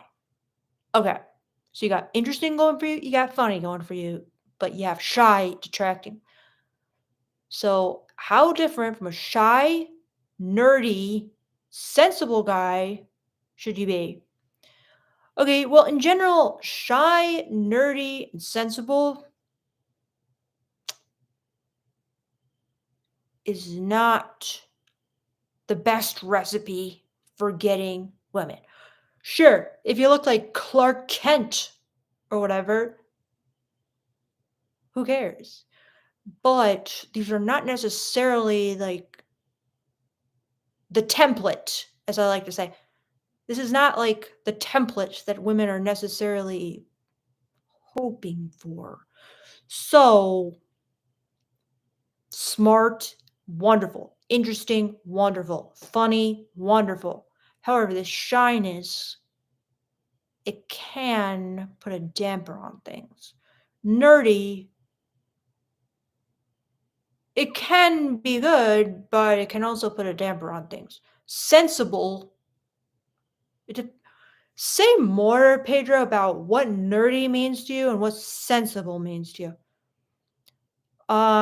And then finally, you said that you think it's mostly this hungry state, kind of like your desperation, like they can sense and smell the desperation on you. It's possible. It's possible. So, yeah, I feel like you're going to have to do like a total overhaul, Pedro. You are interesting and funny and smart. So, you've definitely got stuff going for you, but it may not be enough. You have a good personality. You know what I wish you would do, Pedro? Send me a video of you talking, or you could always get a session with me to sell my services, my nonlife at gmail.com, and I can like give you a better assessment. But if you don't want to spend the money, $60, which I think is a good price, um, you could just send me a video. But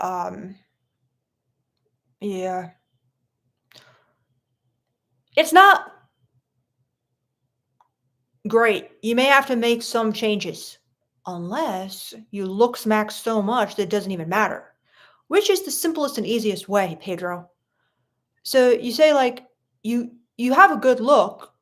Can you I'm sure you do have a good look. I'm sure you have a great base, Pedro, but could you improve your look? Could you get a better haircut? Can you work on the perfect facial hair? Could you get a hairpiece if you're balding at all? Could you get possibly like colored contacts?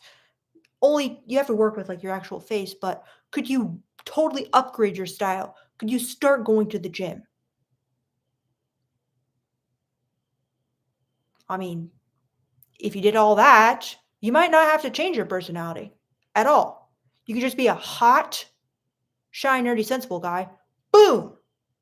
You're like candy. You're like catnip for a woman. Okay? But just looking good, just having a good look, it's not enough. That's the thing, guys. It's like a lot of you guys have a fine look. It's like you look good. However, looking good, it's not enough. Like for example, me, guys, like I always think of myself, I'm like, I have a fucking great look. But it kind of doesn't matter in a lot of ways because people want you to submit to the template of female beauty. You know, as much as men say they don't like it, they like when women wears makeup, when they wear, they're very well groomed, when they got their blowout, when, they're wearing fake eyelashes, like, they don't know that they're wearing fake eyelashes, but they want women to submit to the template of female beauty. They don't like natural beauty, even though they say they do. They like beauty that looks like natural beauty. That's, fake natural beauty, which they don't know is fake. But it's kind of similar with women. It's like, you guys have natural beauty, but it kind of doesn't matter. You need to have fake natural beauty. You need to submit to the attractiveness template to get the maximum number of women. So, yeah.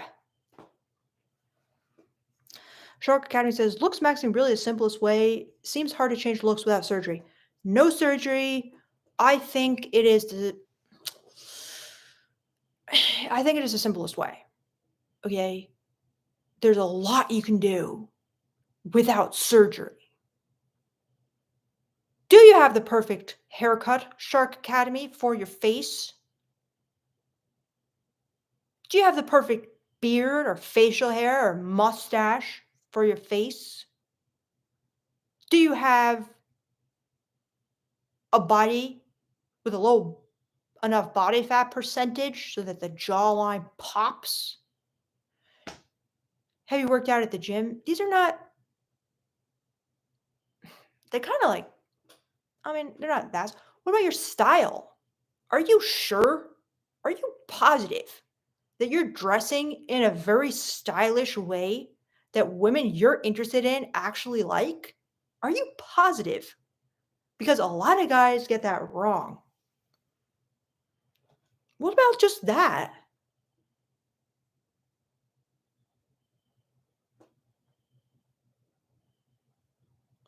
How sure are you that you're doing all that, Shark Academy? Pedro says, I am really scared. Why, Pedro? Oh, wait. Oh, Pedro says, can I send you a picture of me on your email and you say to me how much I should expect from women based on my look? I don't know anymore. I have all determination to change, but I don't know my problem. Yes, Pedro, send me a pic, mynonlife@gmail.com. Yes. And don't be scared because it doesn't say anything about you, Pedro. Okay? So you haven't perfectly looks maxed. Okay, neither have I. Okay? Most people haven't. All right? So it doesn't matter if you don't look perfect right now. It says nothing about you as a person. Okay? All it says is you haven't like submitted to the template that our shallow human nature demands. So there is hope. And I'm not gonna judge you. I'm not gonna say, "Oh, you're ugly. You suck." Okay, I promise. I will not do it. Okay,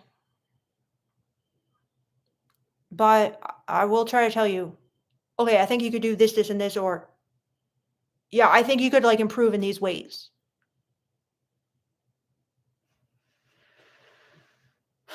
So, Dr. Rocket says, "Looks matched by a plastics guy to fix a broken nose, and dentist can veneer your teeth." Okay, yes, these are great, tips. Except is this plastics guy plastic surgery? And dentists can veneer your teeth. Yeah, veneers, that's another big one. People wonderful tip. Working out 2 or 3 times per week will give you muscles. Yep. Yeah, you guys kinda yes, yes, yes, wonderful tips, wonderful tips. Then Dandy says, "Which state are you in?" I will decline to answer that, Dandy, but thank you for asking. Then Chevy Block says, "I think my comments are showing up again. Can I email you?" Yes, you can. Yeah, I'm not seeing them necessarily. Um, James says, "A lot of the time I'm insulted that that girl would think I'm interested in her. Is this delusional mindset in games? You can see them playing in their own head, which it's this delusional mindset in games." Yeah, James, honestly, I'm gonna give you a truth bomb here, because why not? These are very dangerous, like, incel attitudes you have, in my opinion. Like, this is just not true. Like, just even your first sentence, a lot of the time I'm insulted that that girl would think I'm interested in her. This is, like, such an insecure attitude. Like, "Oh, this fat girl, this ugly girl actually thinks I'm interested in her? I would never be because I'm actually a 9 and she's only a 2. So how could a 2 ever think that, let's say you think you're a 6 or whatever. How could a 2 ever think that a 6 would be interested in her? Like, this is just not how girls think at all in any way, shape, or form. This is just total male gaze delusion, in my opinion. Okay. So I understand it's a common attitude or whatever, but it's just so wrong. Like, there's nothing to be insulted about. Let's say, like, women aren't thinking of it like that. Like, "Oh, this guy is so good looking that he would never be interested in me." No, because lots of guys who look like you, I'm sure, are interested in that girl that you think is, like, so ugly that it's insulting that she's interested in you. Okay. So, attitude number one is just very, very bad. It's like it tells me like you're in a very low place and that you're not doing well with women, and it scares me in a way. It scares me. It's like the red pill like infected your brain or something. James, and I thank you for being honest because like I understand it's like a common attitude, but it's very bad. And then you say, is this delusional mindset in games? You can see them playing in their own head. Like this is like I wanna kill women, like, mentality, like, it's scary. They don't have a delusional mindset, and they're not playing games. So, I really, like I'm, like, scared for you, James, because I feel like you need a total rehaul of, like, your attitudes and the way you're thinking about this. They don't have a delusional mindset. Like, if a fat girl talks to you, she doesn't have a delusional mindset, and she's not playing games, okay? Or an ugly girl or whatever. Like, please. This is not the attitude for like getting women in any shape or form. I mean, even let's say you got like a 10 and you're like, oh, that means I'm a 10 because now people see I could get a 10, so that makes me a 10. I mean, she's going to hate this attitude. She's going to be like disgusted by this attitude. It's so repulsive to like women, the female gaze. So I'm just telling you,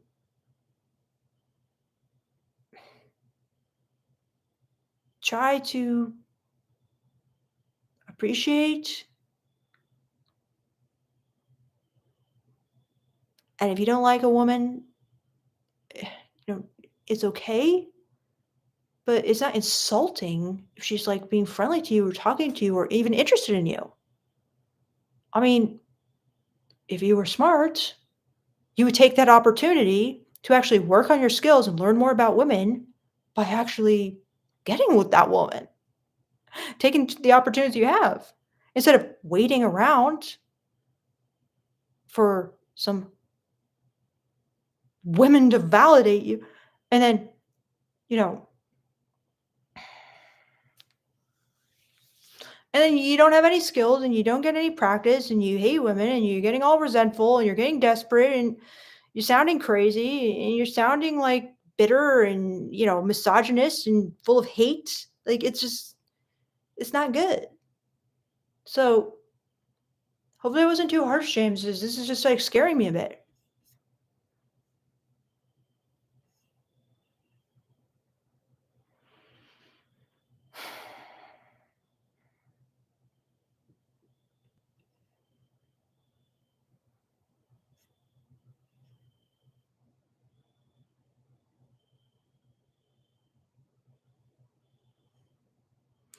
The great one says, why does the girl I'm talking to get submissive when I yell at her and tell her to shut up when I thought it was more masculine not to argue with women?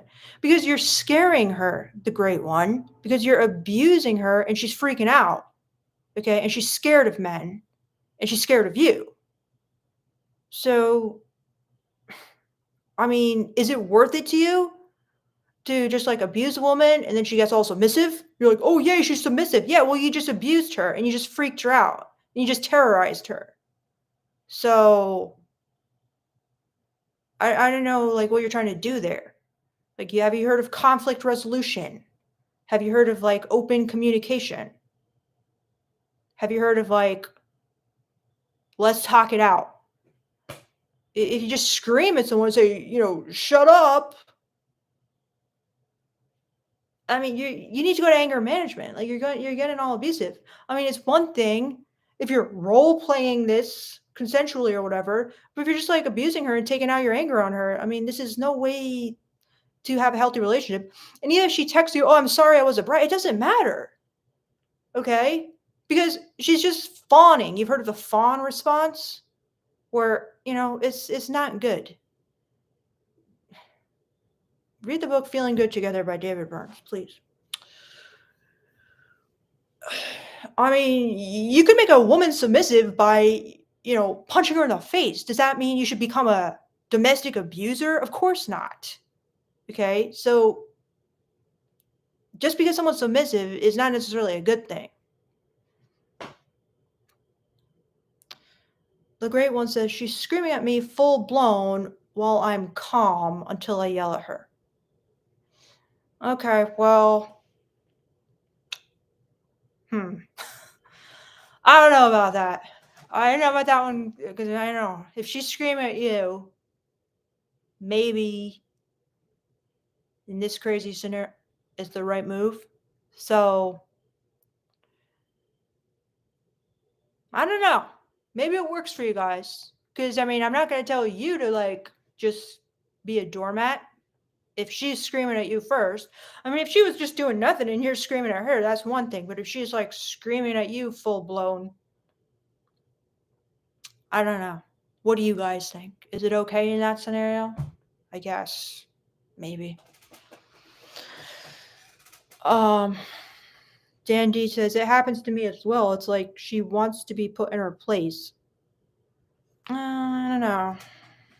I mean, does she want to be put in her place or is she just kind of like scared and kind of like intimidated and then like fawning? It's a tough call. Personally, I can't take all the screaming, like being screamed at by my boyfriend. Like, I can't take that. No.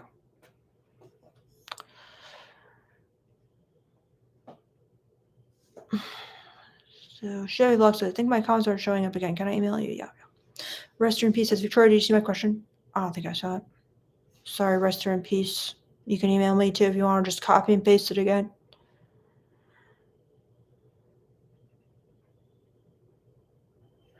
So then James says, they overestimate their looks because even a slightly below average woman will get loads of attention from certain types of guys. They apply that to every guy and assume every guy is like that.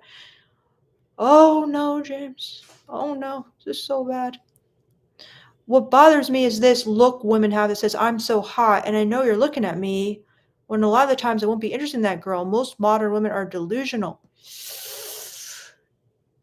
Again, James, this is just the most insecure attitude in the world.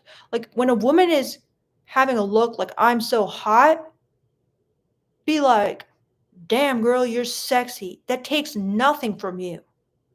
It takes nothing from you to just appreciate and admire, female beauty.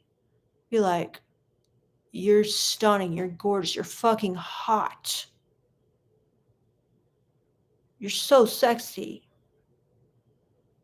Why does that take something from you to do that? Why do you have to like try to say, you're not that hot? No, you're delusional. How is that going to be attractive to a woman? You're just a delusional bitch who thinks you're better looking than you are.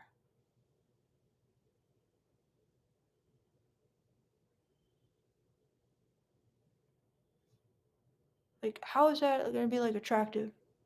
You overestimate your looks because you're just slightly below average. You're just slightly below average. What woman wants to sleep with a guy like that? Well, I don't care because I just want to let you know you're slightly below average. Like, how is this going to be attractive? Ever to any woman? You think I would actually want to sleep with a slightly below average woman? Well, you're fooling yourself because that's crazy. I'm insulted that you would think that. This is just so insecure, in my opinion. Don't you want to have sex? Don't you want to like be with a woman? Why are you trying to tell her like, well, you're ugly, I wouldn't want to be with you? Why don't you just change that into, you have a really unique beauty. I appreciate this about you. Maybe other people don't, but I do. I see it. You're sexy. I mean, you probably don't even want to say that because that kind of implies like other people think you're ugly, but you just kind of want to take that attitude for yourself. Like, I see your beauty, not in your head thinking, not everyone might see your beauty. You might not measure up to the societal standard, but I see your unique beauty. Okay. And of course, I'd love to fuck you because you're fucking sexy and we could have a lot of fun together. And boom, you got some practice. You had sex. You had a sexual experience. You learned about women. You learned about the female gaze. You get some positive feedback rather than negative feedback from being like, well, you're fat anyway. What guy would want you? What's the point of that? It just makes you come off as like terrible to women.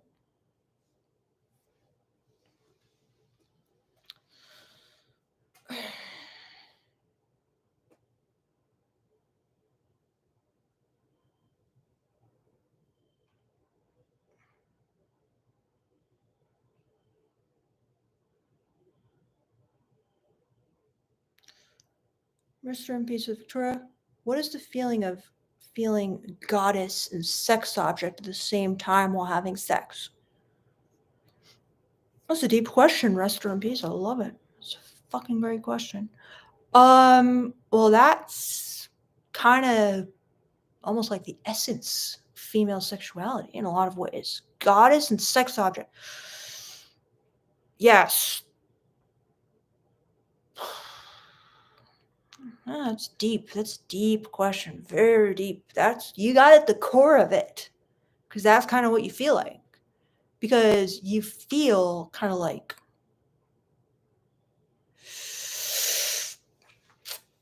oh God, I'm getting a little tired, but I could go into it, I guess.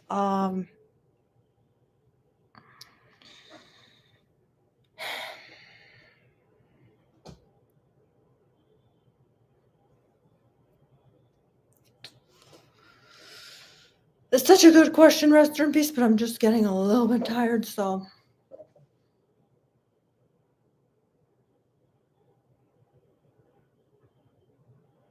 I should go into that, but if you asked me that at the beginning of the live, I'll definitely go into that. Come on to my next live and ask me that. Zach Marvel says, fellas, we're really lucky to have an honest woman like Victoria. She's the best. Okay, Zach Marvel, let me stop you there and be all annoying for a second. You don't want to give this compliment out to women. An honest woman like Victoria. That implies other women are not honest. So you never want to put down other women while giving a compliment to women. You never want to fall into the not like other girls trap. You're not like other girls. You're honest, unlike other girls. But, Zach, I do appreciate the sentiment, and I'm going to ignore all that. Just a tip. She's the best. She doesn't have anything to sell, which makes her authentic as fuck. Well, I actually do have something to sell. My consultations, but I don't sell them much. But if you want, you can get one. mynotlittlerlife@gmail.com. Email me. They're a lot of fun, and I get to talk to you guys and get to know you better as well. We can talk about whatever you like. But yes, I agree. In general, I'm not trying to sell you anything. I mean, I guess I'm not even trying to sell it. So, yeah. Thank you, Zach. Rest in peace says, I tried so many times, perhaps YouTube shadow ban. Oh, freak. That probably is what happened. Yeah, because, like, you probably wrote sex and then they, like, ban all mention of sex, which is crazy. But so then Jack says, did you forget the video you put out 2 years ago where you were saying one of the biggest female kinks is brat taming in order to feel like they're being put in their place? Yes. But notice the key word there is kink. And part of the main thing you need to know about kink is that there's a difference between kink and abuse. Okay? Kink is something done for your personal growth, for mutual pleasure, in a way where you've kind of like controlled all the conditions as much as you really can so that it's tailored to your specifications. And of course, there's full consent. However, abuse is when the same thing might happen in the real world. However, it hurts you, it damages you. You do not give consent. You do not specify anything about the situation. So it can be completely different. For example, if my boyfriend role played being an abusive boyfriend who's kind of like trying to like punch me and be like, you little bitch, what do you think you're doing? Like, I'm going to put you in your place. You know, get down on the bed. Okay. Internally, I'm kind of like laughing and I'm like, nice. Now, let's say I had a real abusive boyfriend. The guy's some kind of bodybuilder and he's physically abusing me. Okay, do you see the difference there? And he's screaming in my face to intimidate me, and I'm like panicking and freaking out. There's a huge difference. In one situation, I'm becoming like traumatized and abused. And in the other situation, I'm having a great time. I'm enjoying myself. It's fun. It's sexy. It's dirty. It's thrilling. So, yeah, there's a big difference between just, you know, a woman's place is in the kitchen and the guy actually believes that versus a guy who's engaging in a 1950s household kink and he's just saying, like, make me a sandwich because your place is in the kitchen in our 1950s DS roleplay. You know what I'm saying? So, yeah, brat taming is a kink, but that doesn't mean that a woman wants to be put in her place all the time. Because a woman's place is like submissive to a man. Now, for some people, the lines kind of blur, you know? Sadly, and they get into abusive situations and they're attracted to violence and abuse. That's the sad truth of it. However, I'm not saying that's good. No, it is not. You get it? So,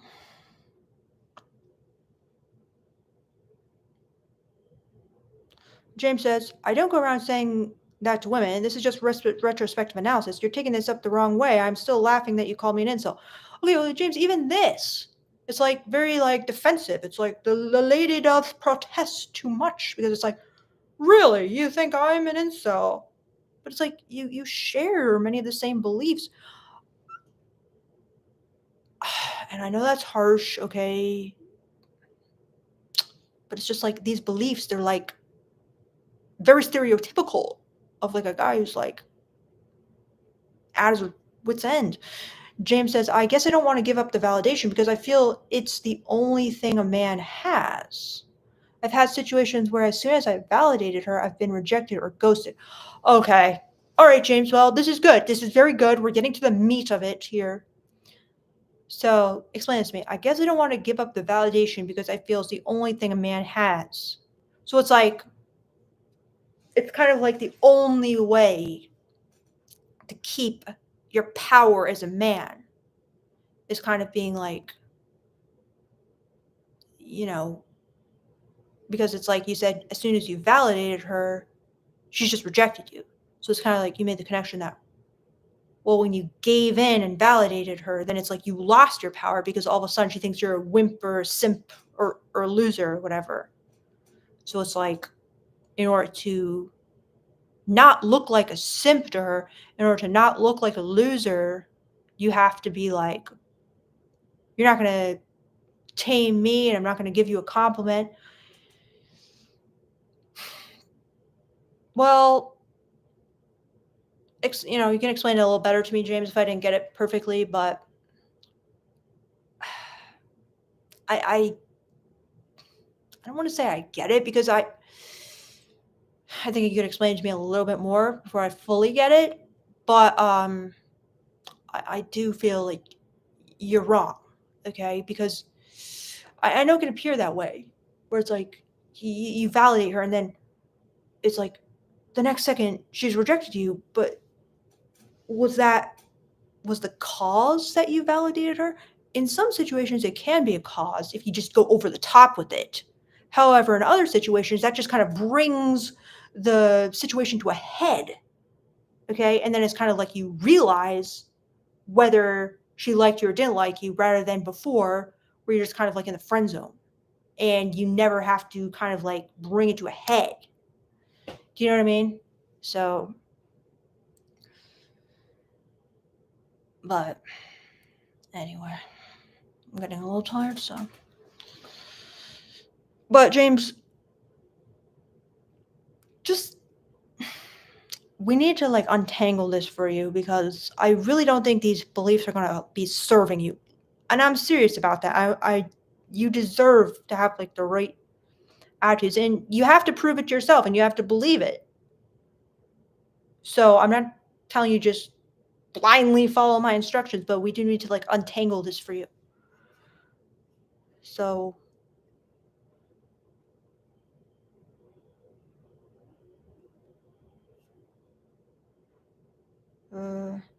Zach says, I didn't mean it that way, but thank you for the advice. By the way, Victoria, what motivates you to make this content? Well, I just enjoy talking about this stuff. I just kind of like my special interest. So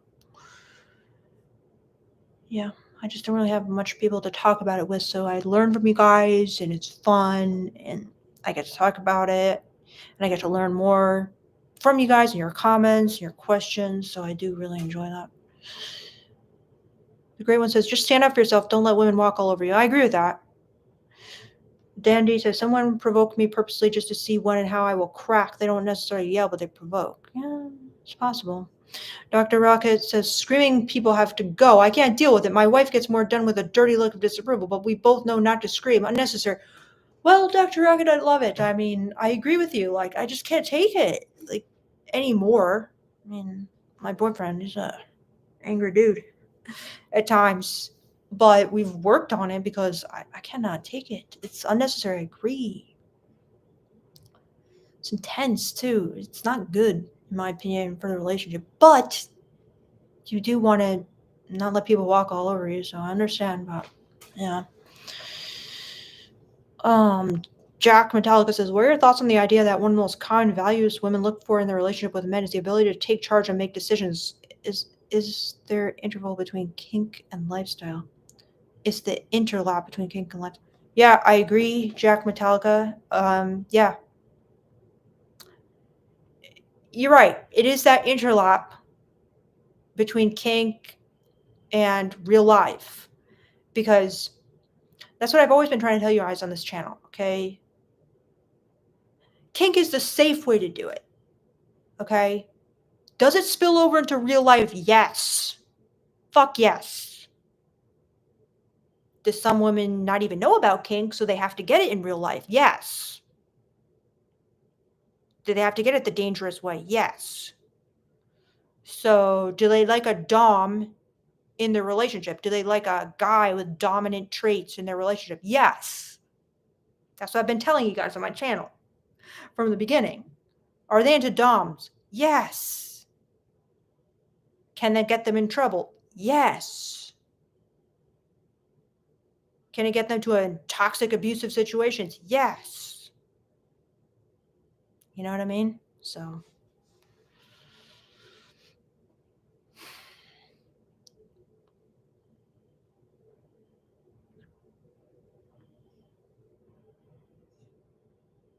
hello, Robert. James McCarthy says, once you give off the validation, you're just another guy in the queue. Very interesting, James, and I thank you for sharing with me your thinking about this. Once you give off the validation, you're just another guy. I don't agree, but I understand. Okay? But, I mean, does it really work, though, to just be like,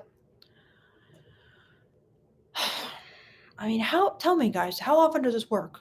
I'm the one guy who doesn't even think you're all that, who just thinks you're below average and won't give you a compliment and won't even look your way. It's like, if you're not even looking their way, how are you getting in their way in the sense of getting in their path? Like, I just feel like you're getting nothing. Yeah, you're not, you kind of can feel, oh, I'm not like simping like these other desperate losers or whatever. But it's like, are you even in the running? Are you even in the game? Or are you just getting nothing? You know?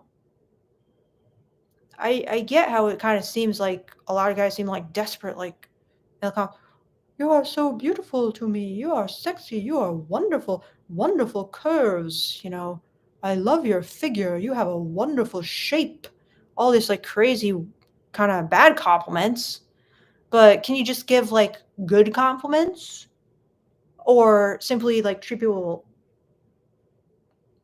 well and not just give them all this like negative, like, you're a two. You're a three. You're nothing to me. You're delusional if you think I'd ever like you. What do you think, James? Zach says, Victoria, please be harsh and brutally honest. Never dial it down, please. Oh, wow, Zach. You asked for it, Zach. You asked for it. Okay, Zach. Hello, Emong. Zach says, Victoria, what would you recommend to get first, money or women? Scarface says to get money and power, then the women follow. What do you think? Sure, I agree. Get money and power and the women follow. Sure. But, I mean, you can have money and power and not get money and women. I mean, it's going to help a little bit. How much, though? How much is it going to help? Is it going to be more effective than looks maxing? Depends how rich you are. Okay, if you're like Elon Musk rich, okay, yeah, it's going to be good. But I don't know, guys. I'll just focus on looks maxing, understanding the female gaze, understanding women. I think I explained that quite a bit on my lives. Okay, you can pick up other tips as well. You know, do it all if you can. But I think you're going to get the most effective bang for your buck focusing on looks and focusing on understanding the female gaze so that when you get into a relationship, with the woman of your dreams, or basically even on dates, you will not fall into the typical traps and blunders that most guys fall into because they just don't understand women. So with both of that, you're fine. And working on your money is always good too. However, in my opinion, you don't want to be with the girl who's just using you for her money. It's dangerous. So if you just have the looks and the understanding of women, you don't even need the money. But anyway. The great one says every girl looks for a man to take charge and make decisions. Not necessarily, but yeah, I mean, in general, they kind of like that masculine decisiveness or whatever. But yeah, I mean, like for example, my boyfriend, he takes charge in some ways and makes decisions in some way, but in other, he's not like seizing control from me, never allowing me to take charge and never allowing me to make decisions. But you know,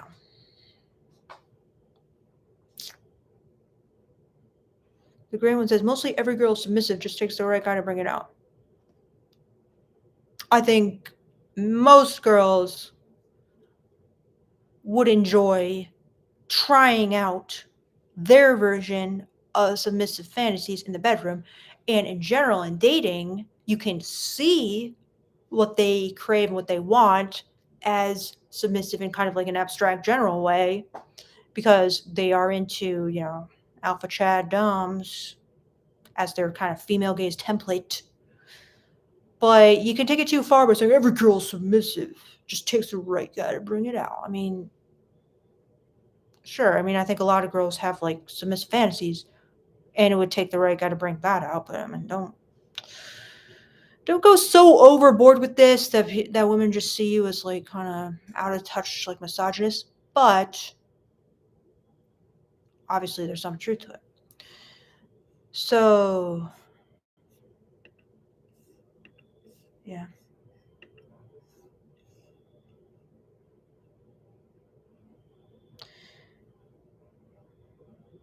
City says, have you read any more books like Owner and Owned or Story of O that gives you more insight into women? By the way, you're amazing. Thank you, City. It's very nice of you. Well, did you check out the Never King? That was a good one I read recently. Uh, it's another submissive female fantasy. Well, City, have you tried FetLife and have you tried Literotica? Because then you can start reading sexual fantasies right from the source. Try that. That could teach you a lot, City.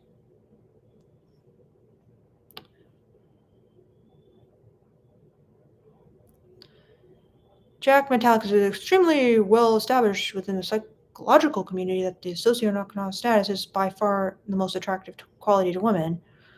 Well, attractive in what sense? Like, is that their self-reported, you know, thing they're attracted to?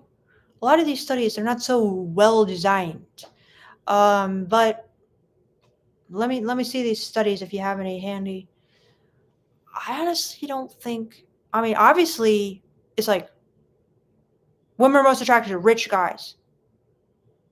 Okay, we know they're attracted to rich guys, especially for relationships, right? However, I don't know. I don't know. I think looks are, especially for like casual sex, which is what most of you guys want. Who are they going to go for? A rich, nerdy guy for casual sex? Or a hot Chad with abs and a wonderful face? Let's think. I think it's kind of obvious. Definitely as a woman, it's obvious to me that just because you're rich does not mean that a woman's going to want to have casual sex with you. Let's say the guy's kind of like a rich older guy. Maybe she'll want him for a sugar daddy. Maybe she'll want to marry him because she wants that lifestyle, but she want to have casual sex with that guy. It's going to be hard to convince her. She's going to need a lot of money for that. So,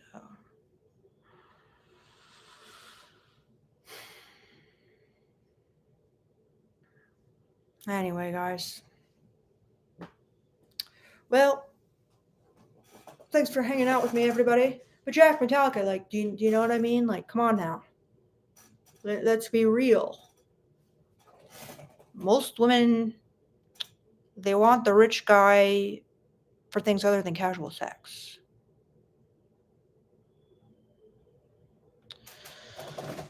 So.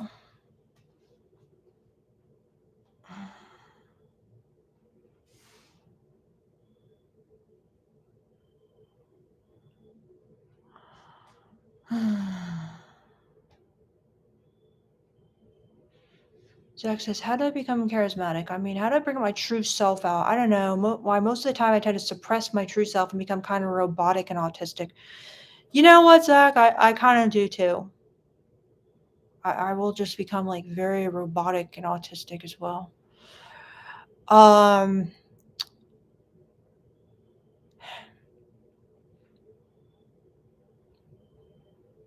That's what I'm saying. If you just work on your looks, you can be your true. You can just be robotic and autistic. Like a lot of people aren't gonna care that much.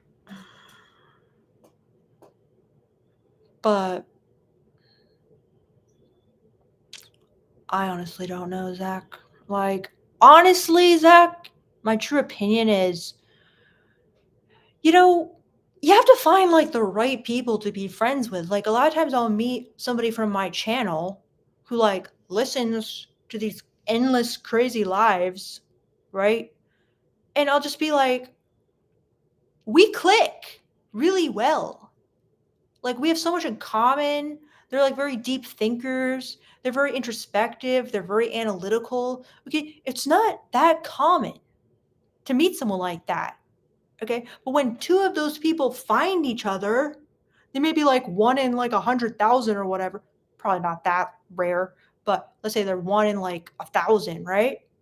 And then they might never find each other like in their town or in the places they go regularly. But when they meet through the internet and then they click, it's like you don't have to fucking worry about being robotic and autistic because you're having so much fun talking about your special interest or whatever. And you guys just click and nobody's telling you, oh, you're shy and awkward and weird. Just loosen up. You're overthinking it. Stop being so analytical or whatever. You're just like, oh, good. I'm talking to another analytical person. Now we can have fun. You know what I mean? So I feel like it's kind of taught me, like from this channel, that when you really find people who are just as kind of like interesting and analytical as you in the same way you are, you don't need to like be your true self, and you don't need to like not be robotic and not be autistic. It's just when you're around people who don't get you, they just make you feel terrible about yourself, in my opinion. Like I took a dance class today. I took like this hip hop class, and all the people there, they started making me feel bad about myself in a way because they're just like, oh, don't overanalyze it. Like, you're good. Like, do this and that. And I'm like, but I do overthink things and I do overanalyze it. And that's how I live my life. And that's how I like to live my life. And trust me, that's what I do. And they just shame you for it because they're not that way and they don't get it and they don't understand. And they're always just. So, my point is, when you meet people who are like you will see you don't have to be different. You can just be yourself and have fun. You know what I mean? But it's very hard to meet those people because they're not necessarily, you're not going to run into them.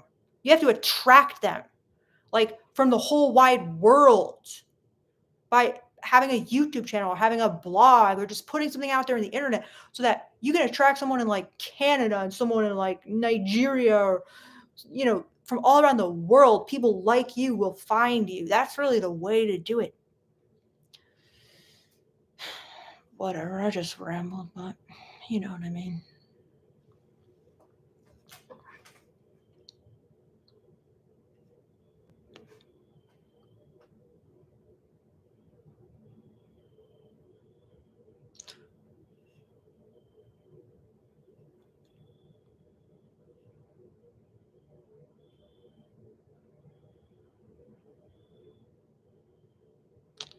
That's interesting, Jack. Socioeconomic status often comes with a host of an array of other favorable qualities. Oftentimes, to reach that status, you also need people skills, charisma, exceptional intelligence. That's interesting. That's what I've heard. Yes, like attractive people, supposedly like get like paid more and stuff. So James says, you said to make her feel beautiful or special. I forget the exact words. You can't compliment hot women because they already assume that anyway. Yeah, they do, James. They assume men find them beautiful, but that doesn't mean they don't want to hear that from men. Trust me.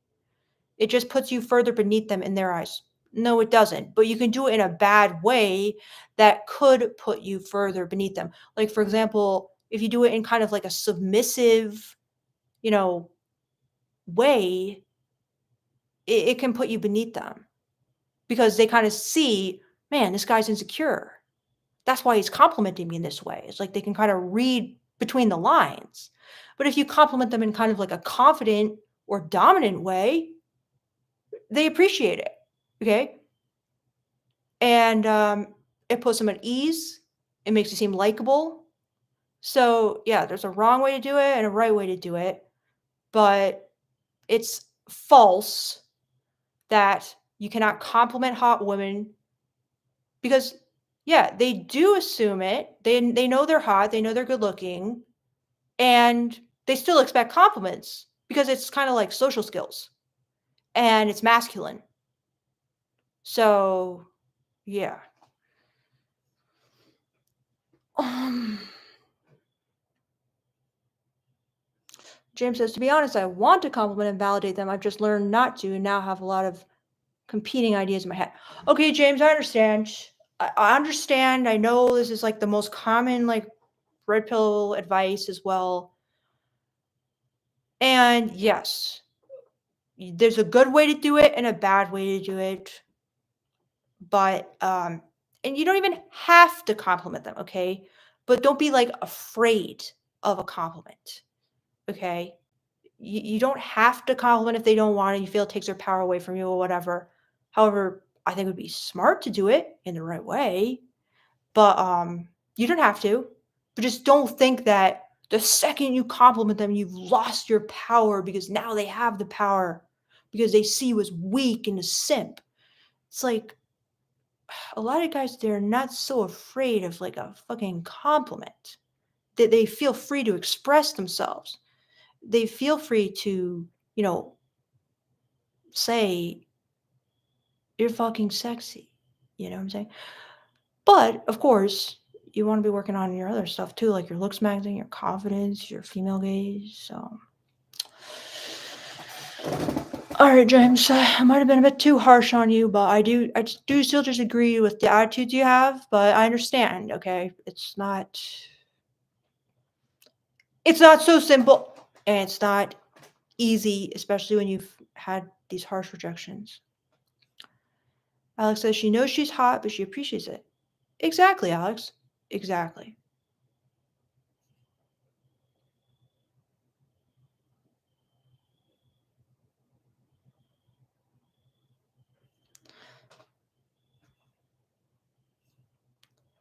Castle Soul says, agreed. You got to be around people who let you be yourself. Yeah, I agree, Castle Soul. It's very hard for some people to find. Like, for example, I don't find it easy at all.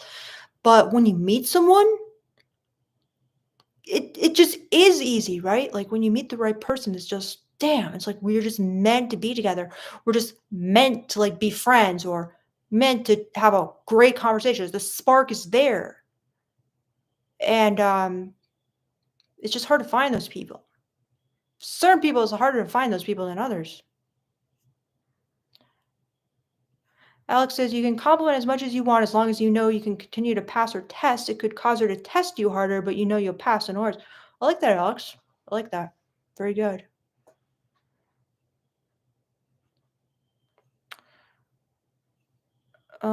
City says this is anecdotal, but dancers, specifically hip hops, walk, or I guess the better term is animate themselves and walk differently in a good way. Dancers always get women easily. Oh, like, male dancers? Yeah, I agree. Male hip hop dancers. Yeah, they got something really good going on. I think they're awesome as well.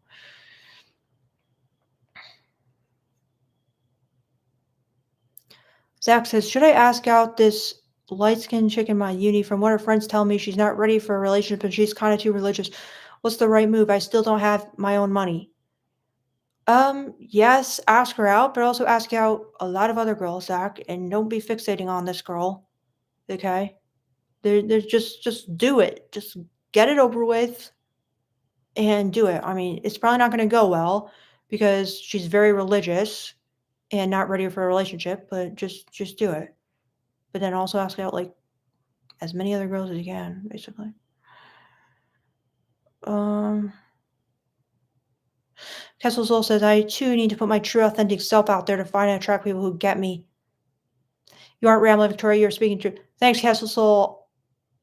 Yes,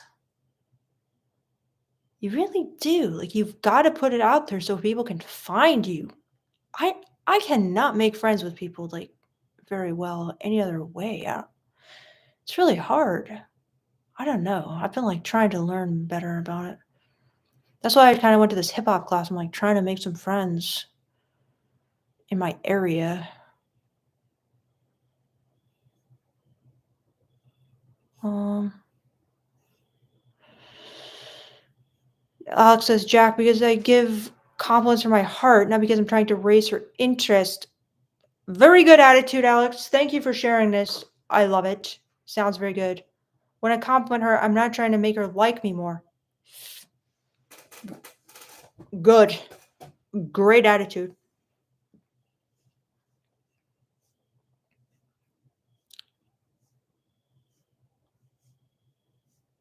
I will says, does woman like to be ordered around?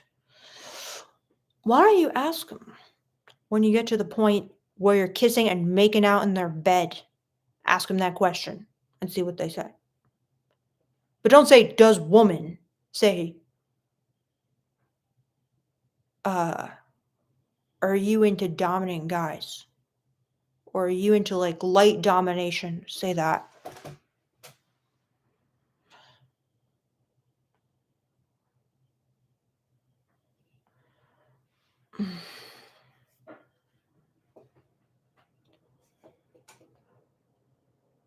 The great one says, I've had girls break up with me because I never told them they were beautiful. Trust me, they want to hear it. Exactly, the great one. 100%. I broke up with a guy who wasn't ever complimenting me. And that's literally the reason I liked him. But then the more we started dating, the more I realized I'm like, this guy's never going to fucking compliment me. Like, he has some kind of issue with it. I can't deal with that. Like, I can't do it. I broke up with him for that reason. He was very upset. He tried to get me back and everything, but he couldn't do it. And years later, he's still not complimenting the women he's with. I made the right move. And my boyfriend now, he is constantly like, oh my God, you're so fucking sexy. Oh my God. Like constantly, he's just like, wow, you're so fucking beautiful, baby. Like all this stuff, like all the time. It's fucking amazing. And I used to be a stripper, okay? And I used to get compliments every single shift, the whole entire time. And so did the other women I worked with. They were very beautiful. They were also getting compliments nonstop. And trust me, they liked it. They weren't like, oh, oh no, another compliment from a simp, from a from a desperate loser who can't get women. No. Mistake. Big mistake to think that.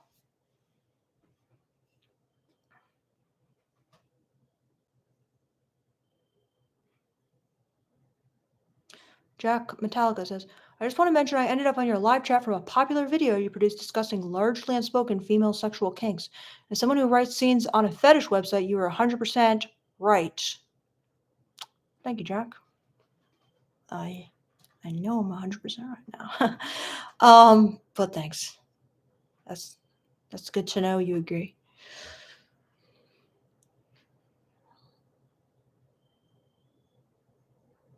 Well, guys, I think I should probably go. Well, it's been so fun, guys.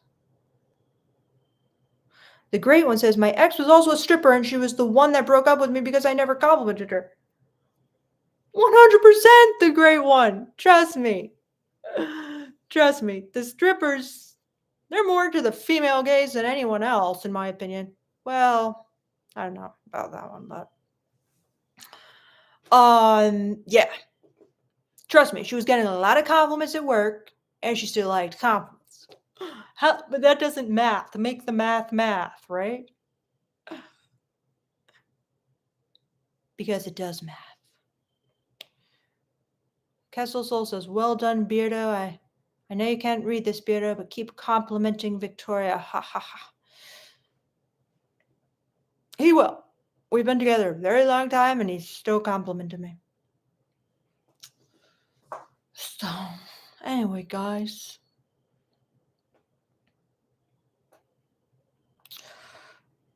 Well, thanks for keeping me company.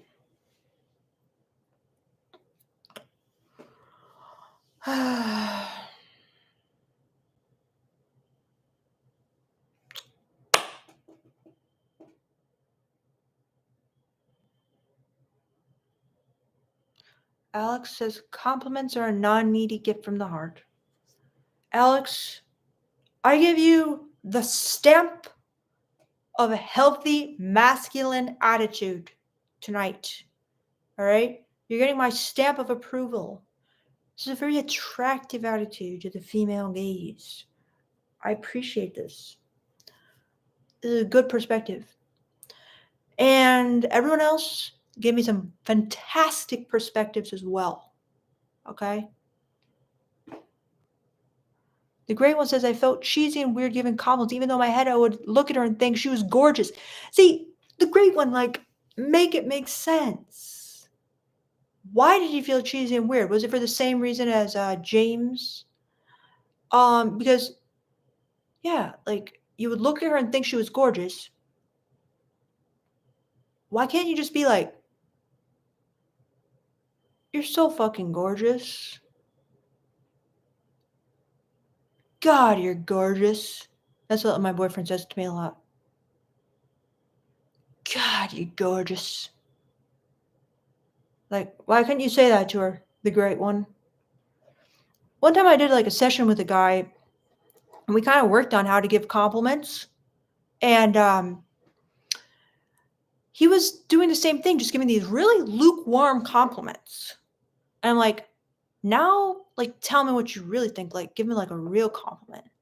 And it came out so much better when he was just like, you're gorgeous, than like, you're cute. I'm just like, fucking scrap cute, okay? Go for gorgeous. And he did it, he had a really interesting way of doing it. He was like, he kind of thought of it how when he gives feedback at work, he kind of did it in his like work voice. Like, you're gorgeous. And it came off so well because it didn't come off like desperate. It kind of came off almost like professional and like masculine and like really hot. You know what I mean? So I don't know, maybe that's a good hack for you guys. Because he was like, well, see, when I do it in my work voice, it's like I feel like I'm just giving feedback like on a project. So I feel kind of still in the power position. I'm like, yeah, and it's really hot. So I don't know, maybe that's a good tip. So then James says, if you compliment too soon, even if it's genuine, they can feel pressure by that and ghost you before they know what they want with you. They don't want you to like them too much. Well, I agree, James. It's good not to come on too heavy too soon. That's a good distinction. But what about when it's the right time? What about on the date? Are you giving them a compliment? Are you getting on a date? But yeah, I agree. It's a bad thing to come on super heavy and scare them off because it kind of gives the impression like you're desperate. However, you can give kind of like a confident compliment. maybe confident isn't even a good way to think about it because it's like, oh, well, I have to give it this certain way. Like, I feel like Alex's approach was better. But, I mean, you are right that you can scare someone off by going overboard. Arcadia says, Victoria, it is nice to see your beautiful smile live. Thanks for great, honest content. Unbelievable you ain't more popular. Any friend of mine I give your links is always impressed. Thank you very much, Arcadius. I appreciate that wonderful compliment. I do. I do. Thank you very much. The Great One says, I have a hard time giving compliments in general. Why is that, the Great One? Why?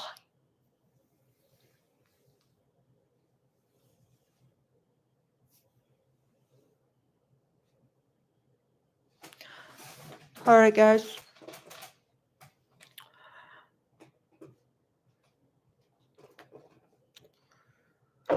Guys, I've been thinking of holding a contest. Okay? What should the contest be? Maybe it could be like whoever can explain like the male gaze the best. That's fucking brilliant because I could really use that. Maybe I'll ask like 3 questions. Maybe I'll just ask 1 question, okay? And it'll be about something I don't understand about men. And whoever can answer this question best, maybe like the top 5 people, I'm gonna give a free session to. Or free call. I don't know. Or maybe that's not even a good price, but that'd be kind of cool. So I will, since I flirted with a girl once and I spoke directly, I can see from her reaction that it really turns her on. If it actually turns her on, rate how much it turns her on from 1 to 10. Oh god. Oh, so what did you say? I will. Tell me that. The Great One says, I remember I was trying to get her back and I would tell her she's beautiful and gorgeous and I could see her blushing. Yeah, because it creates sexual chemistry. Or it can. Alex says, the Great One, this could be an inner game issue. Tell us more, Alex. Share some more wisdom. Bestow us some more wisdom, please. Kessel Soul says, I do it for free. You already gave so much insight into a female. Oh, well, that's fantastic, Kessel Soul, because I need some insight into the male gaze now. There's so much I don't know about the male gaze, you know. It's mind-boggling to me, like how much I didn't know. Like, kind of only recently did I learn some aspects of masculinity, like how, you know, you guys are kind of almost only taught that you're good for how useful you are to like society and how much like money you make and stuff. It's sad. Lots of things like that I didn't understand about male culture and kind of how like the dads kind of like haze you guys a lot of times to make you tough and tell you to stop. You're not allowed to feel fear or sadness. I mean, obviously these are generalizations, but I guess they're a part of typical male culture. I didn't know any of these things. It really sheds a lot of light on things. So I'd like to learn more. Anyway, guys, I really gotta go now. Oh, also, she said something like, why do you want my phone number? What else? I'm here trying to hit on you, of course, airplane.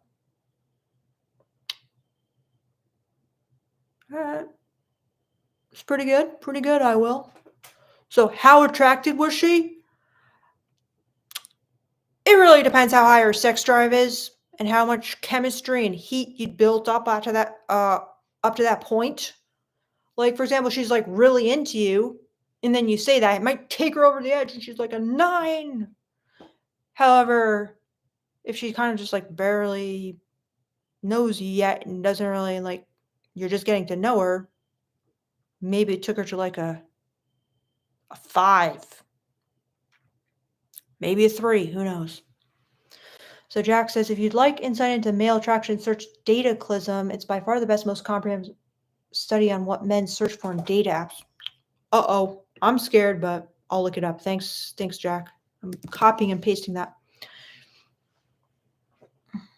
Alex says, so think about what you test your boyfriend to feel his masculinity. That feeling you get when he passes your test that you already knew he would pass. That's a feeling we get when we gaze. When you gaze at what, Alex? This seems interesting. Good stuff. Stephen Smith says, that was so funny. I had a girlfriend back in the 90s who had her ex's tat on her butt. She was afraid to go doggy style because of it. Ha. It's crazy, bro. The great one. Victoria, I'd recommend watching Coach Corey Wayne. Oh, fuck no. Not Corey Wayne. Not Corey Wayne. Please, no anybody but Corey Wayne. He is so bad. I hate him. But I agree. He does illuminate a typical male gaze. So, but yeah. Oh my God. I read the 3% man. Never again. Never again. So bad. Oh God. And James says, what is the female male gaze? I haven't been on this channel over a year. I wish I could explain, James, but I gotta go. But in my other lives, I talk about it pretty much every time. Jack says, also read something called A Billion Wicked Thoughts. Google engineers. Oh, not that. Not A Billion Wicked Thoughts. No, just kidding. The book actually sounds okay. Jordan Peterson's summary of A Billion Wicked Thoughts. Not that, but yeah. I actually would like to read A Billion Wicked Thoughts. And then Arcadia says, I think it's important to give compliments with confidence and relaxed. Great point. I agree with you. Like you don't really care and just speak your mind. Great point. This way it doesn't come off as cheap serving way to guess it. 100%. Exactly. Alex, like we're appreciating the feminine beauty. Ooh, I like that, Alex. Like that a lot. So basically you're saying the same feeling a girl gets when a guy passes your test that you already knew he would pass, that's the feeling a guy gets when he appreciates feminine beauty. Ooh, that's a powerful feeling. Love it. And how did you know it's the same feeling, Alex? I'm curious. Then I will says, well, I remember her eyes widened up, but I can't see her face fully because she was wearing a mask at the time. Don't worry about these eyes widening. I will. Alex says, why is Corey Wayne bad? Because have you read his book, The 3% Man? So bad. Okay, there's some good advice and some advice that is so bad. And in my opinion, he comes off very beta. But he had good looks, so it helped him, so it worked for him. Kessel Soul says, it's commonly our fantasies of our sexuality. Male gaze is like majority of porn. Female game is like 50 Shades of Grey. No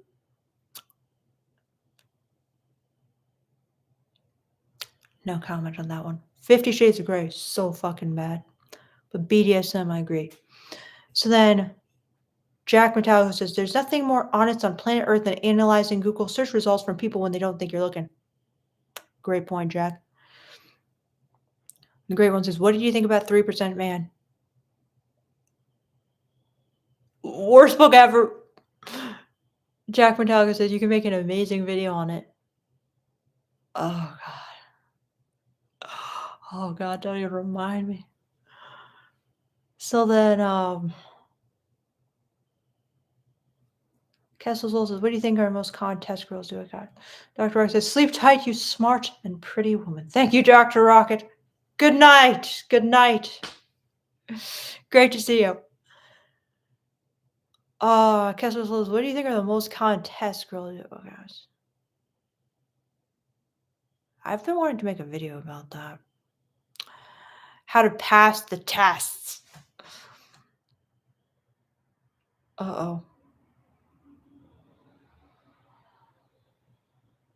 Oh, this light just went out. I'm like, what just happened? Okay, guys, I gotta go. I keep saying that. All right, guys, everybody, thank you so much. Thank you all. You guys are awesome. I learn a lot from you guys. I really do.